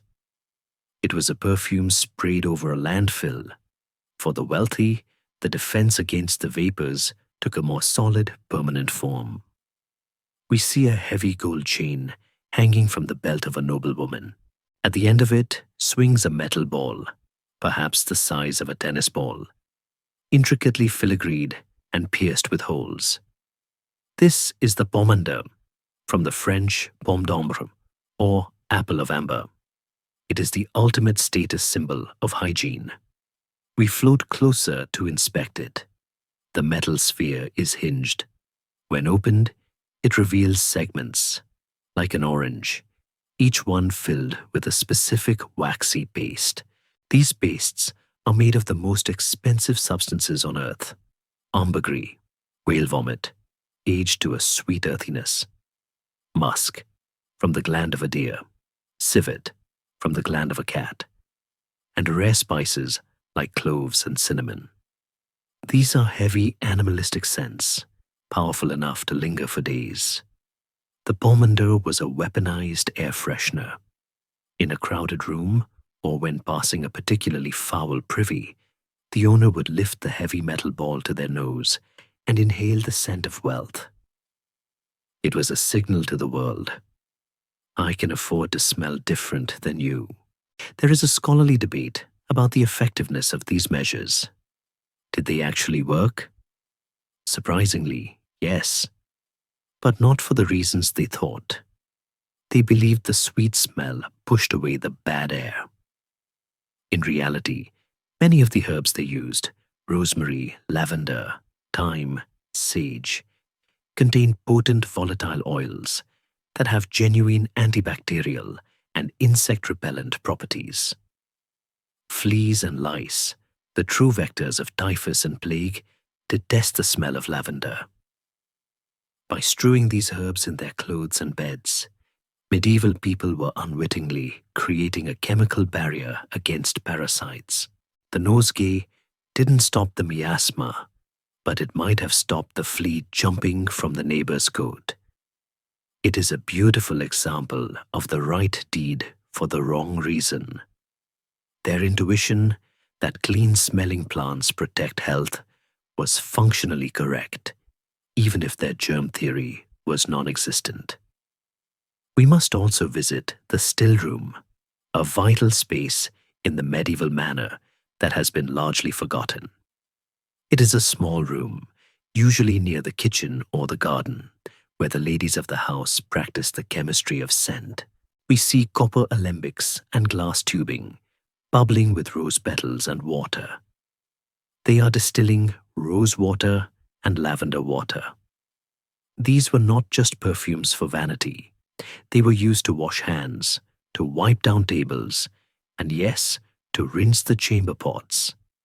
A diligent housewife would ensure that the family's chamber pots were rinsed with vinegar and herbs every morning to sweeten the vessel. It was a constant, labor-intensive battle to neutralize the biology of the home. The still room was the laboratory of the domestic war on stench. But what of the latrine itself? Could the breathing wound be tamed? We drift back to the garden privy, the small wooden shack at the end of the path. Here we see a deliberate planting strategy. The ground around the privy is thick with southernwood, wormwood, and tansy. These are strong, bitter-smelling plants. They are not planted for beauty, they are planted as a biological curtain. The theory was that their pungent oils would mask the ammonia rising from the pit. Inside the privy, we might find a bucket of dry lime or simply a pile of dry earth and ashes with a scoop. The dry earth closet method, covering the waste with ash to stifle the smell, was known, though not always practiced with the discipline required. When it was used, it worked remarkably well. The ash absorbed the moisture and neutralized the acids. It was a simple chemical solution available to anyone with a hearth. Yet, despite the pomanders, the meadowsweet, the rosewater, and the ash, the smell always won in the end. The sheer volume of waste produced by a city or a castle overwhelmed the delicate defenses of the garden. The vapors were relentless.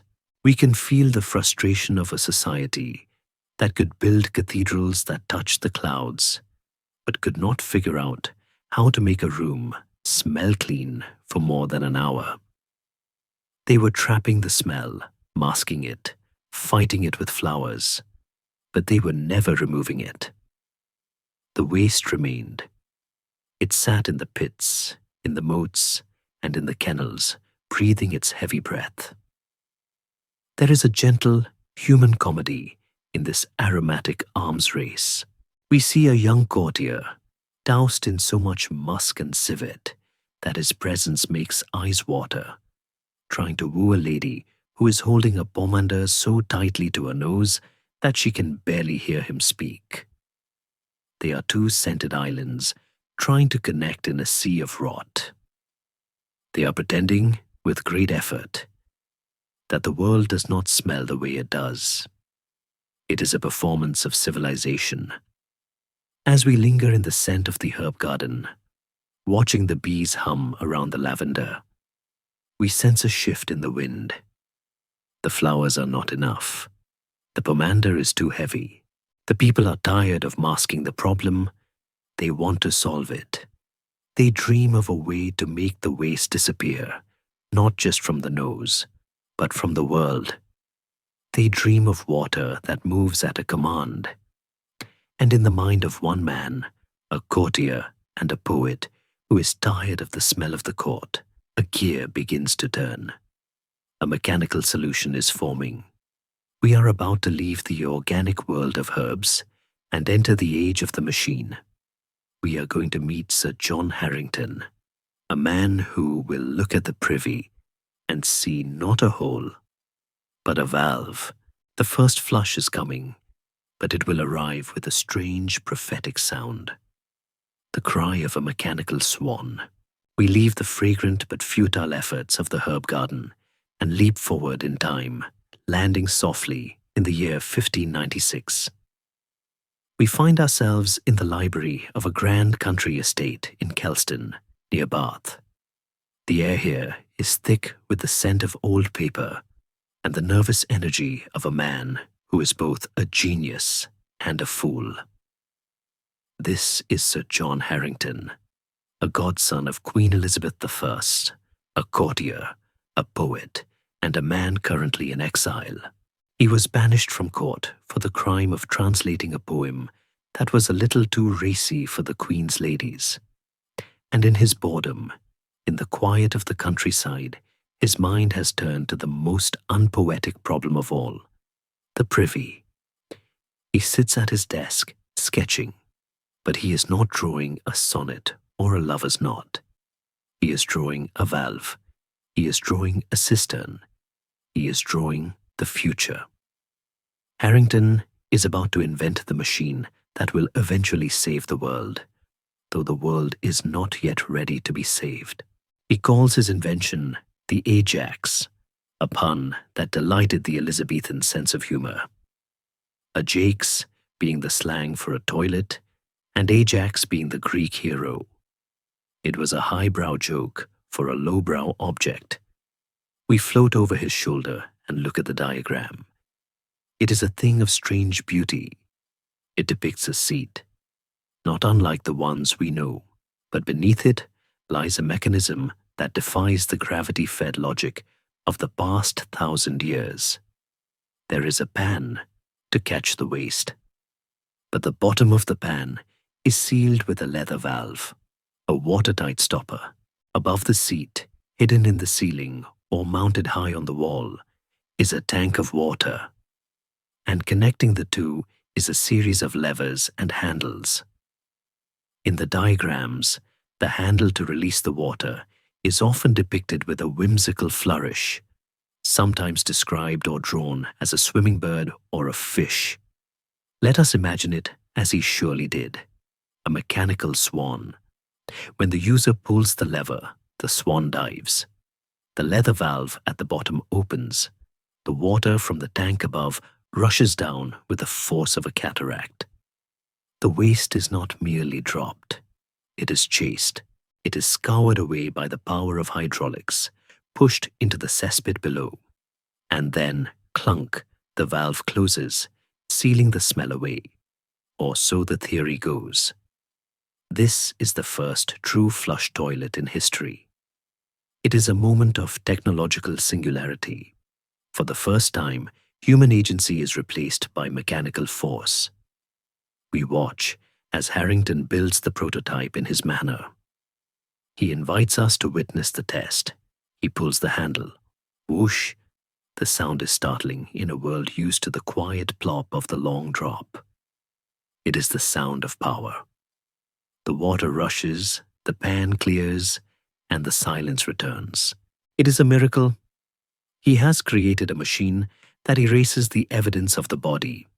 He is so proud of it that he writes a book, The Metamorphosis of Ajax, a satirical, rambling, and technically detailed manual on how to build one. He writes, "I will speak a broad word. It is the noble, the ancient, the universal, Jakes." He treats the toilet with the reverence usually reserved for cathedrals. Word reaches the Queen. Elizabeth II, for all her grandeur, is a pragmatist who hates bad smells. She forgives her godson sufficiently to visit him at Kelston. We can imagine the tension as the Virgin Queen, in her skirts of stiff brocade and her red wig, approaches the Ajax. She enters the small room. The door closes. The courtiers wait outside, listening. Then the sound of the rushing water. The Queen emerges. She is impressed. Legend, and Harrington's own letters, suggests she was so taken with the device that she ordered one to be installed at Richmond Palace. For a brief, shining moment, it seemed that the age of the cesspit was over. The royal flush had arrived, but then silence. The invention did not spread.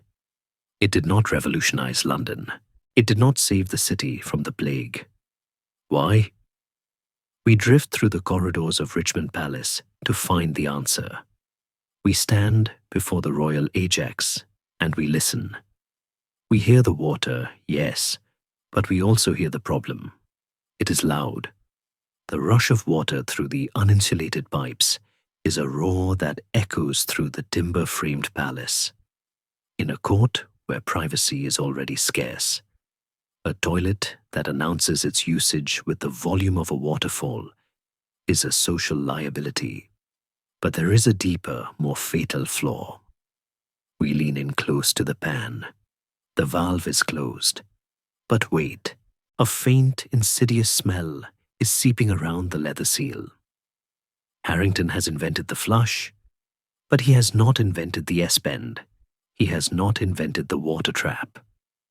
Without that simple curve of pipe, the U-shape that holds a plug of water to block the gases, the pipe is just a chimney for the cesspit below. As soon as the water clears, the methane and hydrogen sulfide from the pit drift back up, seeping into the room. The Ajax pushes the waste down, but it invites the ghost of the waste back up. It is a fatal imperfection.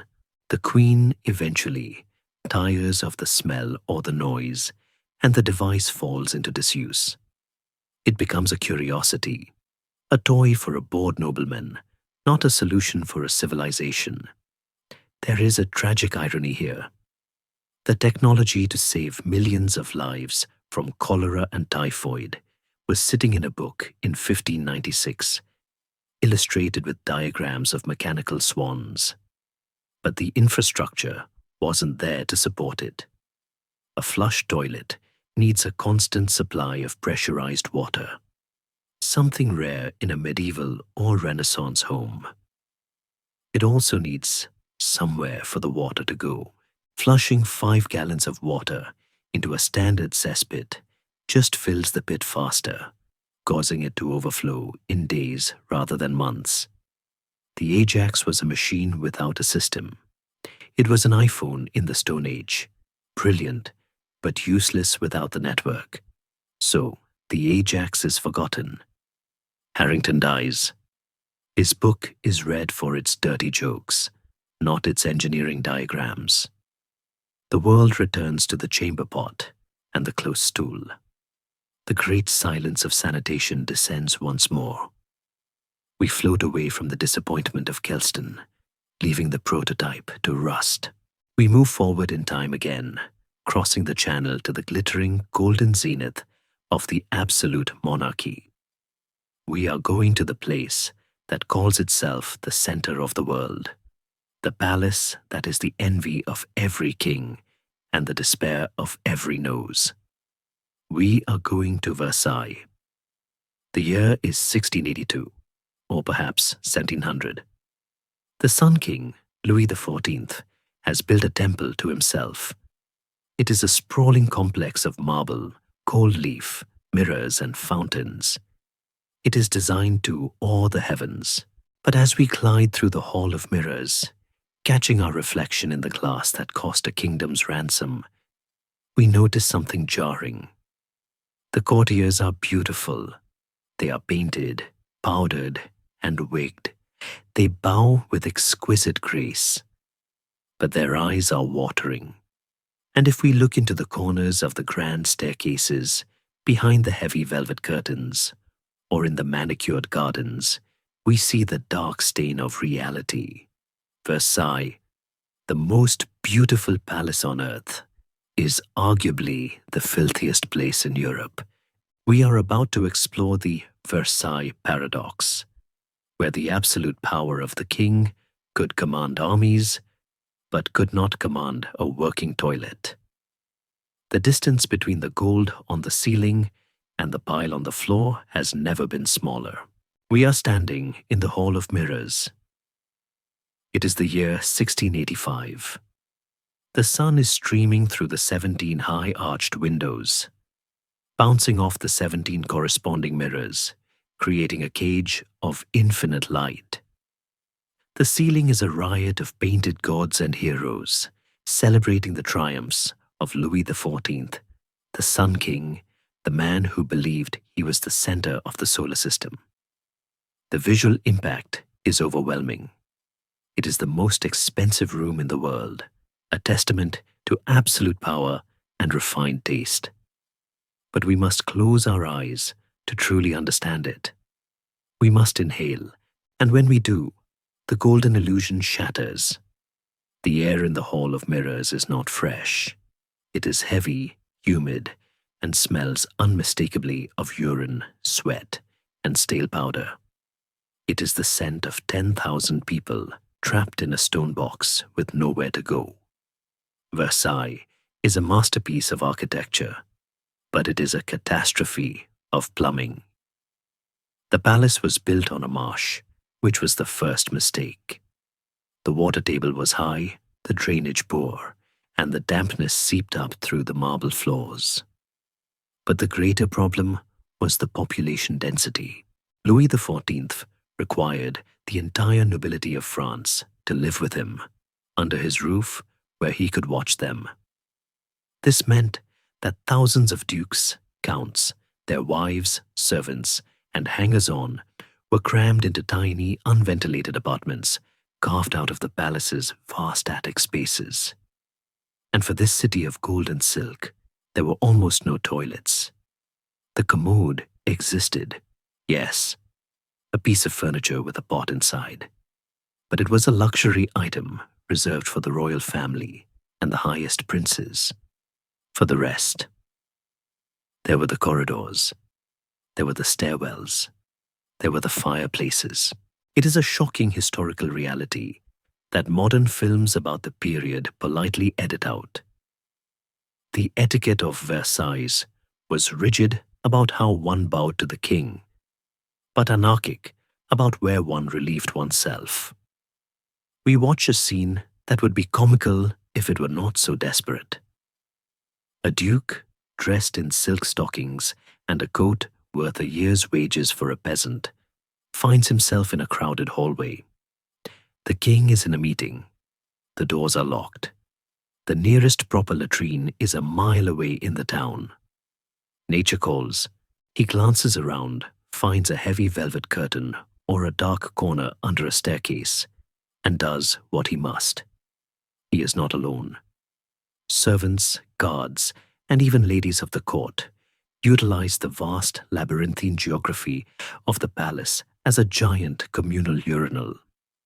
The phrase, doing one's business, was literal. The business of the court happened alongside the business of the body. The corridors of Versailles at night were particularly treacherous.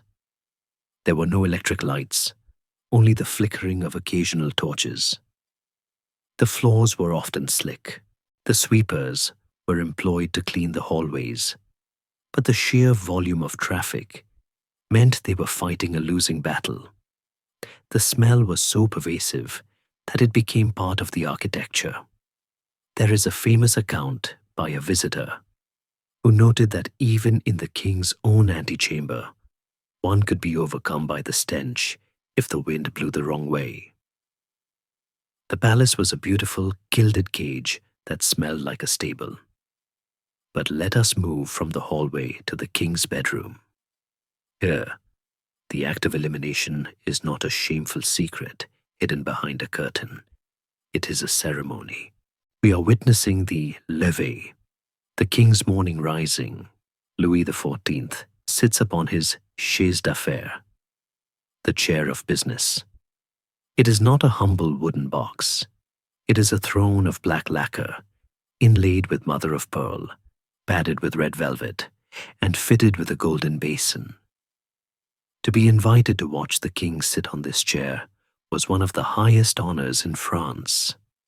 It was a sign that you were in the inner circle. The brevet d'affaires, the patent of business, was a coveted right worth fighting for. We see the courtiers standing around, chatting politely, while the most powerful man in Europe relieves himself. There is no embarrassment. The king's body was the state. If the king was healthy, France was healthy. Therefore, the king's digestion was a matter of national security. The physicians we met earlier are here too, analyzing the royal output with the intensity of generals studying a map. They record everything in the Journal de Santé, a diary of the king's health that still exists today. We can read in excruciating detail about the royal enemas, purgatives, and bowel movements of the 17th century. Louis XIV was obsessed with his own plumbing, perhaps because the plumbing of his palace was so failing. He took hundreds of purgatives in his life, believing that a clean interior led to a long life. In a way, he was the only person in Versailles who was truly regular. We drift out of the bedroom, through the hall of mirrors, and open the tall glass doors to the gardens. The gardens of Versailles. The geometric perfection of the hedges, the fountains, the statues. Surely here in the open air things are better. Sadly, no. The gardens were the overflow valve for the palace. During the Grand Fête, when thousands of guests filled the grounds for fireworks and operas, the charmille, the carefully pruned hedges, became makeshift latrines. The yew trees concealed a multitude of sins. There were complaints from the gardeners that the acid in the soil was killing the prize flowers. The king himself, in his later years, issued orders forbidding the soiling of the corridors and the gardens, imposing fines on those caught. But without building more toilets, the orders were just paper. You cannot legislate biology. This filth was compounded by the era's relationship with water. This was the age of dry washing. The medical wisdom of the time held that warm water opened the pores of the skin, allowing the miasma and disease to enter the body. To bathe was to invite death. So, the courtiers of Versailles almost never bathed in the modern sense. Louis XIV is said to have taken only 2 or 3 full baths in his entire life, and they were medical treatments, not hygiene rituals. Instead, cleanliness was achieved by changing one's linen. If you wore a clean white shirt every day, you were considered clean. The linen was thought to act as a wick, drawing the sweat and dirt away from the body. We see the courtiers wiping their faces with dry cloths, or cloths dipped in spirits of wine. They were literally pickling themselves to stay fresh. And then there was the perfume. We are back to the masking strategy, but on an industrial scale. The court of Louis XIV was known as the perfumed court. But this was not the delicate floral water of the medieval nosegay. This was heavy animalistic musk, ambergris, and tuberose, applied in thick layers to bodies, wigs, and clothes. The air of Versailles was a combat zone between the smell of the unwashed human body, the stench of the corridors, and the crushing weight of expensive perfume. It was a cloying, suffocating atmosphere that often caused guests to faint. The king himself, in his old age, developed an allergy to perfumes, except for the scent of orange blossoms. We can imagine the panic of the courtiers, forbidden to wear their heavy scents near the king, suddenly exposed in all their natural, unwashed reality. This paradox, the visual splendor of the wig and the silk against the olfactory reality of the unwashed body and the soiled corridor, is the defining characteristic of the age. It was a civilization of surfaces. Everything was designed to look magnificent. The plumbing, the drains, the washing, these were hidden, ignored, or non-existent. It was a theatrical performance of divinity played out on a stage of squalor. But beneath the floorboards of this gilded stage, the earth remembers. The waste that was dropped in the corridors, thrown into the courtyards, or buried in the gardens did not just vanish. It became part of the archaeological record.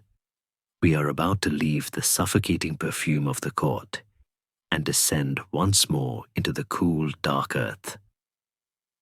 We are going to look at what remains when the music stops and the king dies. We are going to dig into the midden heaps and the cesspits that have been sealed for centuries. We are done with the written history of kings. We are now entering the forensic history of what they ate, what they suffered, and who they really were. The gold leaf peels away, but the trash tells the truth. We drift down from the balcony of Versailles, sinking through the manicured lawn, down into the soil, where the secrets of the past are waiting to be excavated by the trowel of the future. We have spent our journey floating through the air, observing the rituals of kings and commoners, smelling the scents of lavender and decay. But now we must descend one last time. We are not going back to the medieval era as observers, but rather arriving in the present day, standing in a deep, rectangular trench cut into the earth of a modern city like York, London, or Paris. We are standing next to an archaeologist in a high-visibility vest. She is not looking for gold. She is not looking for marble statues. She is gently troweling away layers of dark, damp soil from a pit that was sealed centuries ago. We have returned to the cesspit, but the context has changed entirely. What was once a hole of filth has become a black box recorder of history. To the bioarchaeologist, the medieval latrine is the most valuable feature on a dig site. It is a time capsule that has never been edited, censored, or rewritten by a flattering scribe. A chronicle might lie about a king's victory, but a cesspit never lies about what he ate for dinner. We watch as the trowel reveals a layer of compacted, organic material. It is dark, peaty, and surprisingly, it does not smell of rot. After 500 or 800 years, the bacteria have done their work. The scent is earthy, like a deep forest floor or old compost. This material is known in the scientific community as night soil, or when mineralized, coprolites, fossilized feces. It is the biological echo of a life lived long ago. We lean in closer as the archaeologist sieves the soil. What emerges is a microscopic inventory of the medieval diet. We see thousands of tiny seeds: strawberry, fig, raspberry, and blackberry. These seeds, having passed through the human digestive tract unharmed, tell us exactly which fruits were in season when this layer was deposited. We find the tiny, delicate vertebrae of herring and eel, confirming the reliance on the river fish we saw earlier.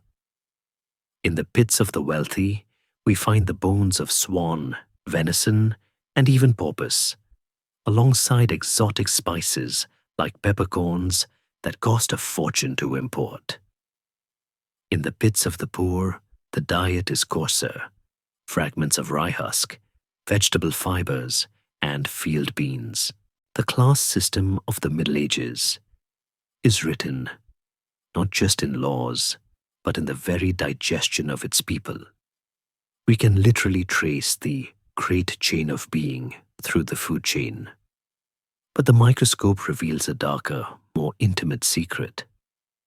Almost every sample taken from a medieval cesspit is teeming with the eggs of parasites.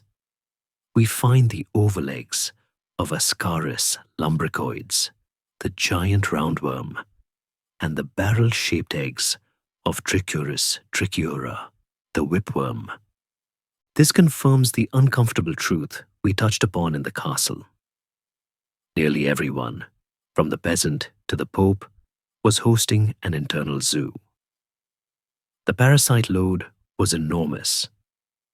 Paleoparasitologists, the brave scientists who study ancient worms, estimate that the average medieval person carried a significant burden of these creatures, which would have caused chronic abdominal pain, anemia, and stunted growth. It was a shared physical condition, a constant, low-level drain on the vitality of the population. When we read historical accounts of people being peaky or pearl, we are likely reading the symptoms of a worm infestation. The cesspit proves that the medieval body was never truly alone It was a colony. And then there are the objects, the accidental archive. We watch as the sieve catches something hard and glinting. It is not a seed. It is a gold ring. How did it get here? We can reconstruct the scene with painful clarity. A moment of carelessness in the cold dark of the privy, a slip of the finger, a splash, and then a cry of despair. No one, not even for gold, was willing to dive into the active cesspit to retrieve it. So there it sat, trapped in the amber of waste for 600 years, a lost treasure waiting for the sun. We find other things too. Coins that slipped from belts, dice, perhaps thrown away by a gambler trying to hide the evidence of his vice, or perhaps dropped during a secret game played on the privy bench. We find glass shards from the urine flasks of the physicians.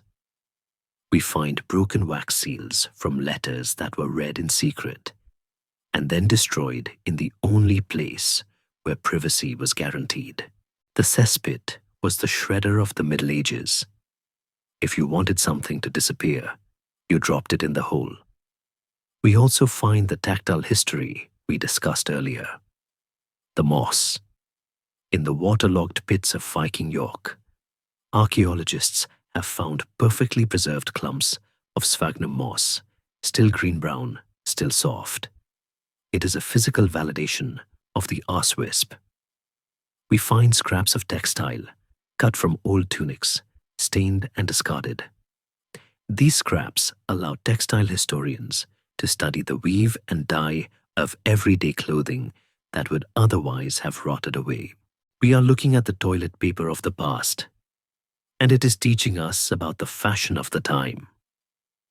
It is a humble, almost touching connection to the daily needs of our ancestors. There is a famous discovery known as the Lloyd's Bank coprolite, found in York under the site of a modern bank. It is a large fossilized human stool from the 9th century, so impressive in size and preservation that it is displayed in a museum. It has been insured for thousands of pounds. It sounds like a joke, but analysis of this single object revealed that the Viking who produced it ate a diet of mostly meat and bread and was riddled with intestinal worms. It is a biography in biology. It humanizes the terrifying Viking raider, reducing him to a man with a stomachache and a bad diet. It strips away the myth and leaves the man. But there are sadder finds too. In some excavation sites, particularly those associated with convents or hospitals, the bones of newborn infants have been found in the drains and cesspits. These are the dark whispers of history, illegitimate births, desperate mothers, and a society that offered no safety net for the unwanted. The cesspit hid the shame of the society as well as its waste. It is a sobering reminder that for many, the hole was a place of finality, a dark oblivion where secrets were buried deep. As the archaeologist brushes the dirt from a shard of pottery, part of a jug that was likely used as a urinal and then smashed when it broke, we realize the continuity of it all. We are looking at the trash of people who are exactly like us. They had the same bodies, the same needs, the same embarrassments. They dropped their keys. They lost their rings. They got sick. They tried to be clean in a world that made it difficult. The cesspit is not a place of disgust. It is a place of profound empathy. It bridges the gap of centuries more effectively than a crown or a sword ever could. The pit has told its story. The seeds, the worms, the rings, and the moss have all testified. We look up from the trench, out of the mud, and see the modern city rising around us. We see the clean lines of steel and glass, the paved streets, the manhole covers that mark the entrance to a vast, invisible network of sewers that flow silently beneath our feet. We have conquered the smell. We have tamed the water. The fear of the miasma is gone, replaced by the certainty of sanitation. The journey from the dark, cold garderobe to the bright, tiled bathroom is almost complete. We are ready to emerge from the history of filth into the era of the solution, the great stink of the 19th century, which finally forced the government to build the sewers, is the final turning point, the moment when humanity decided that it could no longer live with the rot.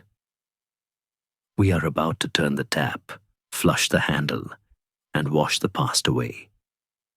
We drift up from the archaeological dig, leaving the secrets in the soil, and float towards the light of a clean white room where water flows at a touch. The nightmare is over. The plumbing has arrived. We rise now, up through the layers of history, breaking the surface of the archaeological trench and stepping onto the pavement of a modern street.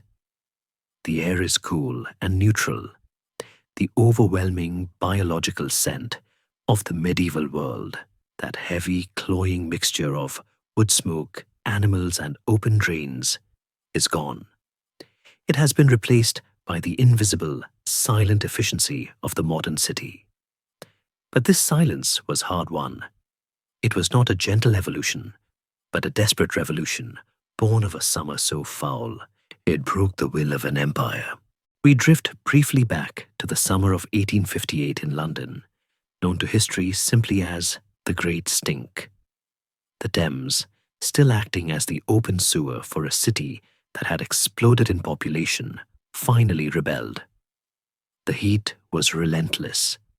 The river fermented. The smell was so physical, so violent, that it stopped the clock of government. In the Houses of Parliament, overlooking the river, the most powerful men in the world soaked their curtains in chloride of lime and held handkerchiefs to their faces, debating law while gagging on the air. It was the moment the nose finally defeated the wallet. The laissez-faire attitude toward waste ended because the Prime Minister couldn't breathe. From this desperation rose a hero who wielded not a sword, but a slide rule, Joseph Bazalgette. We float beneath the streets of Victorian London to see his masterpiece. It is a cathedral of the underground. We see tunnel after tunnel, brick upon brick, 318 million bricks, to be precise, forming a web of intercepting sewers that captured the waste before it hit the river and swept it away to the sea. These are not dark, muddy holes. They are triumphs of engineering, vast arched spaces where the water flows with the disciplined power of a machine. This was the moment civilization stopped living in its filth and decided to move the filth away. The river began to breathe again. The cholera retreated. The ghost of the gong farmer was finally laid to rest, replaced by the hydraulic engineer. But the sewer was only the highway. We still needed the vehicle.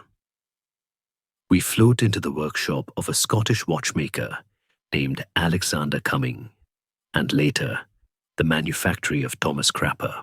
Here we find the final piece of the puzzle that Sir John Harrington missed, the S-bend. It is such a simple thing, a curve in the pipe, a loop of ceramic or lead that holds a small cup of water. But this curve is the most important distinct object in the history of hygiene. It created a water seal. It trapped the gases. It meant that for the first time in 10,000 years of human history, you could bring the toilet inside the house without bringing the cesspit inside with it. The bathroom could move from the bottom of the garden, from the cold, drafty shed, into the heart of the home. We watched the transformation of the domestic space. The water closet becomes a room of pride. The wooden planks and stone seats are replaced by porcelain, white, shining, impenetrable porcelain. It is a material chosen for a specific reason. It shows dirt. It demands to be clean. The dark, hidden corners of the medieval privy are replaced by the clinical, reassuring brightness of the Victorian bathroom. Brass fixtures gleam. Tiles cover the walls, wiping clean with a damp cloth. The terror of the miasma is replaced by the smell of carbolic soap and steam. And now we drift forward to your time, to this very night. We float into your bathroom. It is a sanctuary. Pause for a moment to appreciate the staggering luxury of this space. You walk in. You turn a small metal lock on the door. Think of the King of France, surrounded by courtiers on his chair of business, and realize that you possess something he would have traded half his kingdom for. Absolute, guaranteed privacy. You are alone. The air is fresh. You touch the handle. The water flows, clean, potable water. Water pure enough to drink. Used simply to wash away waste. It is a display of resource abundance that would make a medieval monk weep with disbelief. The waste vanishes. It does not pile up in the cellar. It does not flow into the street. It is whisked away, silently, instantly, traveling miles through the dark pipes to be treated, neutralized, and returned to the earth. You do not have to know where it goes. You do not have to see it. You do not have to smell it. The filthy truth we have explored tonight has been erased from your life, hidden behind walls of tile and chrome. The worms, the dysentery, the gong farmers, the heavy perfumes, the fear of the night air. They are all gone. You live in the clean age, a bubble of history where the body is pampered, not furred. The water is warm, the towel is soft, the soap smells of lavender, not because you are fighting the plague, but simply because you like the scent. As you brush your teeth, watching the water swirl down the drain, you are witnessing the end of a long, dark struggle. You are the inheritor of the Roman engineer, the monastic plumber, the Tudor tinkerer, and the Victorian builder. They struggled in the dark so you could stand in the light. The biological reality of the human body hasn't changed. We are the same animals that shivered in the castle garderobe. But the world we built around us has shifted. We have tamed the most basic, wildest part of our nature. So, as you turn off the light and leave the bathroom, let the darkness be a comfort, not a threat. The night is no longer the domain of the nightman. It is yours. The pipes are silent. The air is sweet. The house is safe. You can drift away from the hard stone seats and the cold winds of the past. You can let go of the vigilance. The watchman does not need to patrol the streets. The shutter does not need to be closed against the smell. You are suspended in a miracle of safety that is so efficient, so quiet, you don't even notice it.